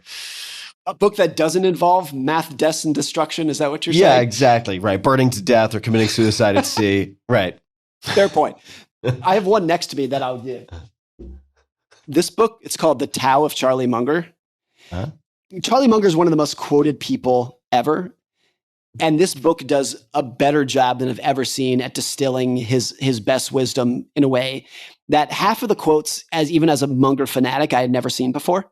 And they're just laid out in a very succinct way that this book is like, if you're an investing fan or a Charlie Munger fan, you should read this book once a year. It's very easy because it's basically a book of quotes. But I think Munger is like, I think he's 9 out of 10 on wisdom. And he's 10 out of 10 on succinctness and like saying something in a pithy way. And you put those two things together and it's like, he's a really powerful person. And nobody burns to death in the book. So that's the upside of it. Yeah. Also, what I appreciate about Charlie, which I think goes hand in hand with his succinctness, is he gives zero fucks, which is so fun, especially when he's on live TV talking to somebody at like CNBC and he's like, oh, it's bullshit. It's bullshit. And they're like, oh, Charlie, they can't rein him in. I admire it's so fun. Oh, yeah. I've talked about like some people have fuck you money. Charlie has fuck you intelligence, where at least in his own mind, he's like, I'm smarter than you. I'm going to tell you how it is. And I don't care what you think about it. He has actually talked about that. That's one of his worst traits. No shit. I didn't know that. He would not recommend other people have that. I actually don't think it's fuck you money. I think he had that trait when he was 13. Oh, no, I don't think it's fuck you money. He just gives zero fucks, but I think it's his preset to really beat over the head this word that I keep using. It rubs a lot of people the wrong way. And I think it also can lead to, even though I'm a massive fan, I'm not just going to say he's a perfect person, because I think that shut up and let me tell you how it is mentality can lead to a sense of egotism that makes you blind to a lot of how the world works. And there are, I don't know if I can think of one off the top of my head, but there have been a number of times. This is why I say he's 9 out of 10 on wisdom, not 10 out of 10. There are some Charlie Munger quotes where it's like, I think you believe that because you're a 90-year-old billionaire. I actually don't think that's how the world works for most people. I think Buffett is much more open to how the world works versus the world in which he's experienced. Fascinating. All right. Might dig into that separately another time. So let's talk about Same as Ever. How has writing this book, thinking about the content, developing your own thinking around these lines, informed how you make decisions? If that's a good question. Feel free to rephrase it if there's a better way to put it. But how has this informed how you operate in the world, how you make decisions, how you react emotionally to things? However you want to answer that. I think I've always been, as an investor, let's focus on that, of the view, I mentioned this earlier, that no one has any idea what the future is going to hold. But if you can have the right behaviors, then it doesn't matter.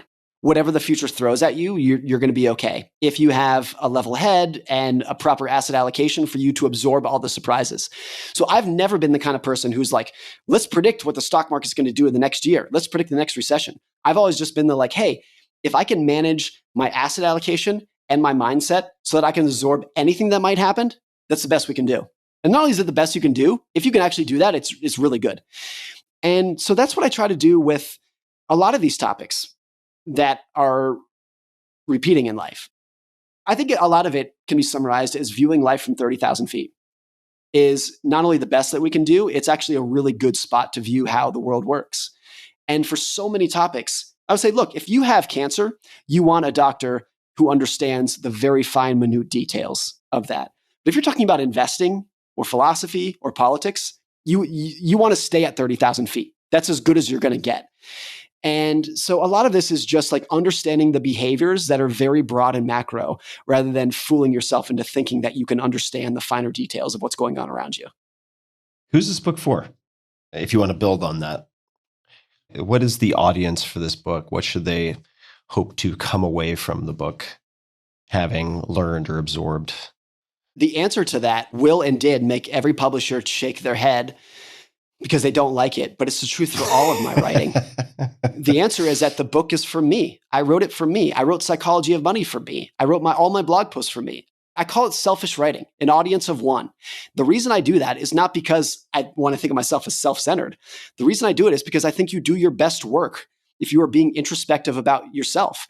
And quote unquote, knowing your audience, that slips into pandering very quickly. And pandering is the worst writing. Not only is it the worst content, it's the worst writing styles to pander to your audience. And so I wrote this book answering questions that I have about myself. And I wrote it in a style that is interesting to me. And I tell stories that I think are interesting. There's probably a lot of death and destruction because, as you can tell, that's kind of what I gravitate towards. Look, in most of the world, I want to think of myself as a selfless person, except for writing. And then it's just me and the keyboard and nobody else. And I think that served me really well as a writer, just to stick with an audience of one for myself. Now, I hope and I think that I can take a leap of faith that if I have these questions about myself, other people probably have it about themselves. Not everybody. You're never going to please everybody. But that's the leap of faith that I took with Psychology of Money. It's like those topics were really interesting to me, and I bet they're interesting to you too. So that's what I say. Now, I hope at the end of both books, Psychology of Money and Same as Ever, you become more introspective about what you want out of life. You start answering questions that you didn't have before about life, and the things in the world that confuse you and cause you angst in investing, in money, in politics, in global affairs, whatever it might be, you have a greater sense of equanimity around them. Not because you have a new answer, but because you come accepting that there are some things we can't answer. And the best things that we can do is just understand the broader behaviors that guide how people react to these topics.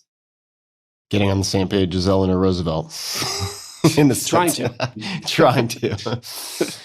Morgan, always enjoy our conversations. Is there anything else that you would like to add? Anything else you'd like to mention, whether it's a story, maybe a request of the audience? Anything you'd like to draw attention to? Anything you'd like to say at all before we wind to a close here? The only thing that comes to mind after having done this twice with you now, Tim, is that most conversations in life, I'm exhausted after 20 minutes, and I could go for 3 hours with you and keep doing it all day. So it's such an honor to do this. And I really admire your skill as an interviewer. It makes these things so much fun. Here's what I would say too, as I think about what we just did here. I think half of what I just said, I had never said before on another podcast. And a quarter of it, I had never even crossed my mind before. which is a testament to the questions that you asked. So thank you for doing this. Oh, thanks, Morgan. I really appreciate you saying that. Fun for me also, super fun. So that's, I think, a testament to your ability to jazz improv in the way that you did in this conversation. People can find you online at morganhousel.com, Twitter at morganhousel, IG, that's Instagram for you folks of my vintage, the gram at morganhousel, and the book is same as ever, A Guide to What Never Changes, which people can find at fine booksellers worldwide. And Morgan, thank you so much again. Really appreciate all the time. And to people listening, we will have links to everything in the show notes as per usual at tim.blog/podcast. Just search Morgan, and this and Morgan's first episode will pop right up. Until next time, be just a bit kinder than is necessary to others and to yourself. And as always, thank you for tuning in.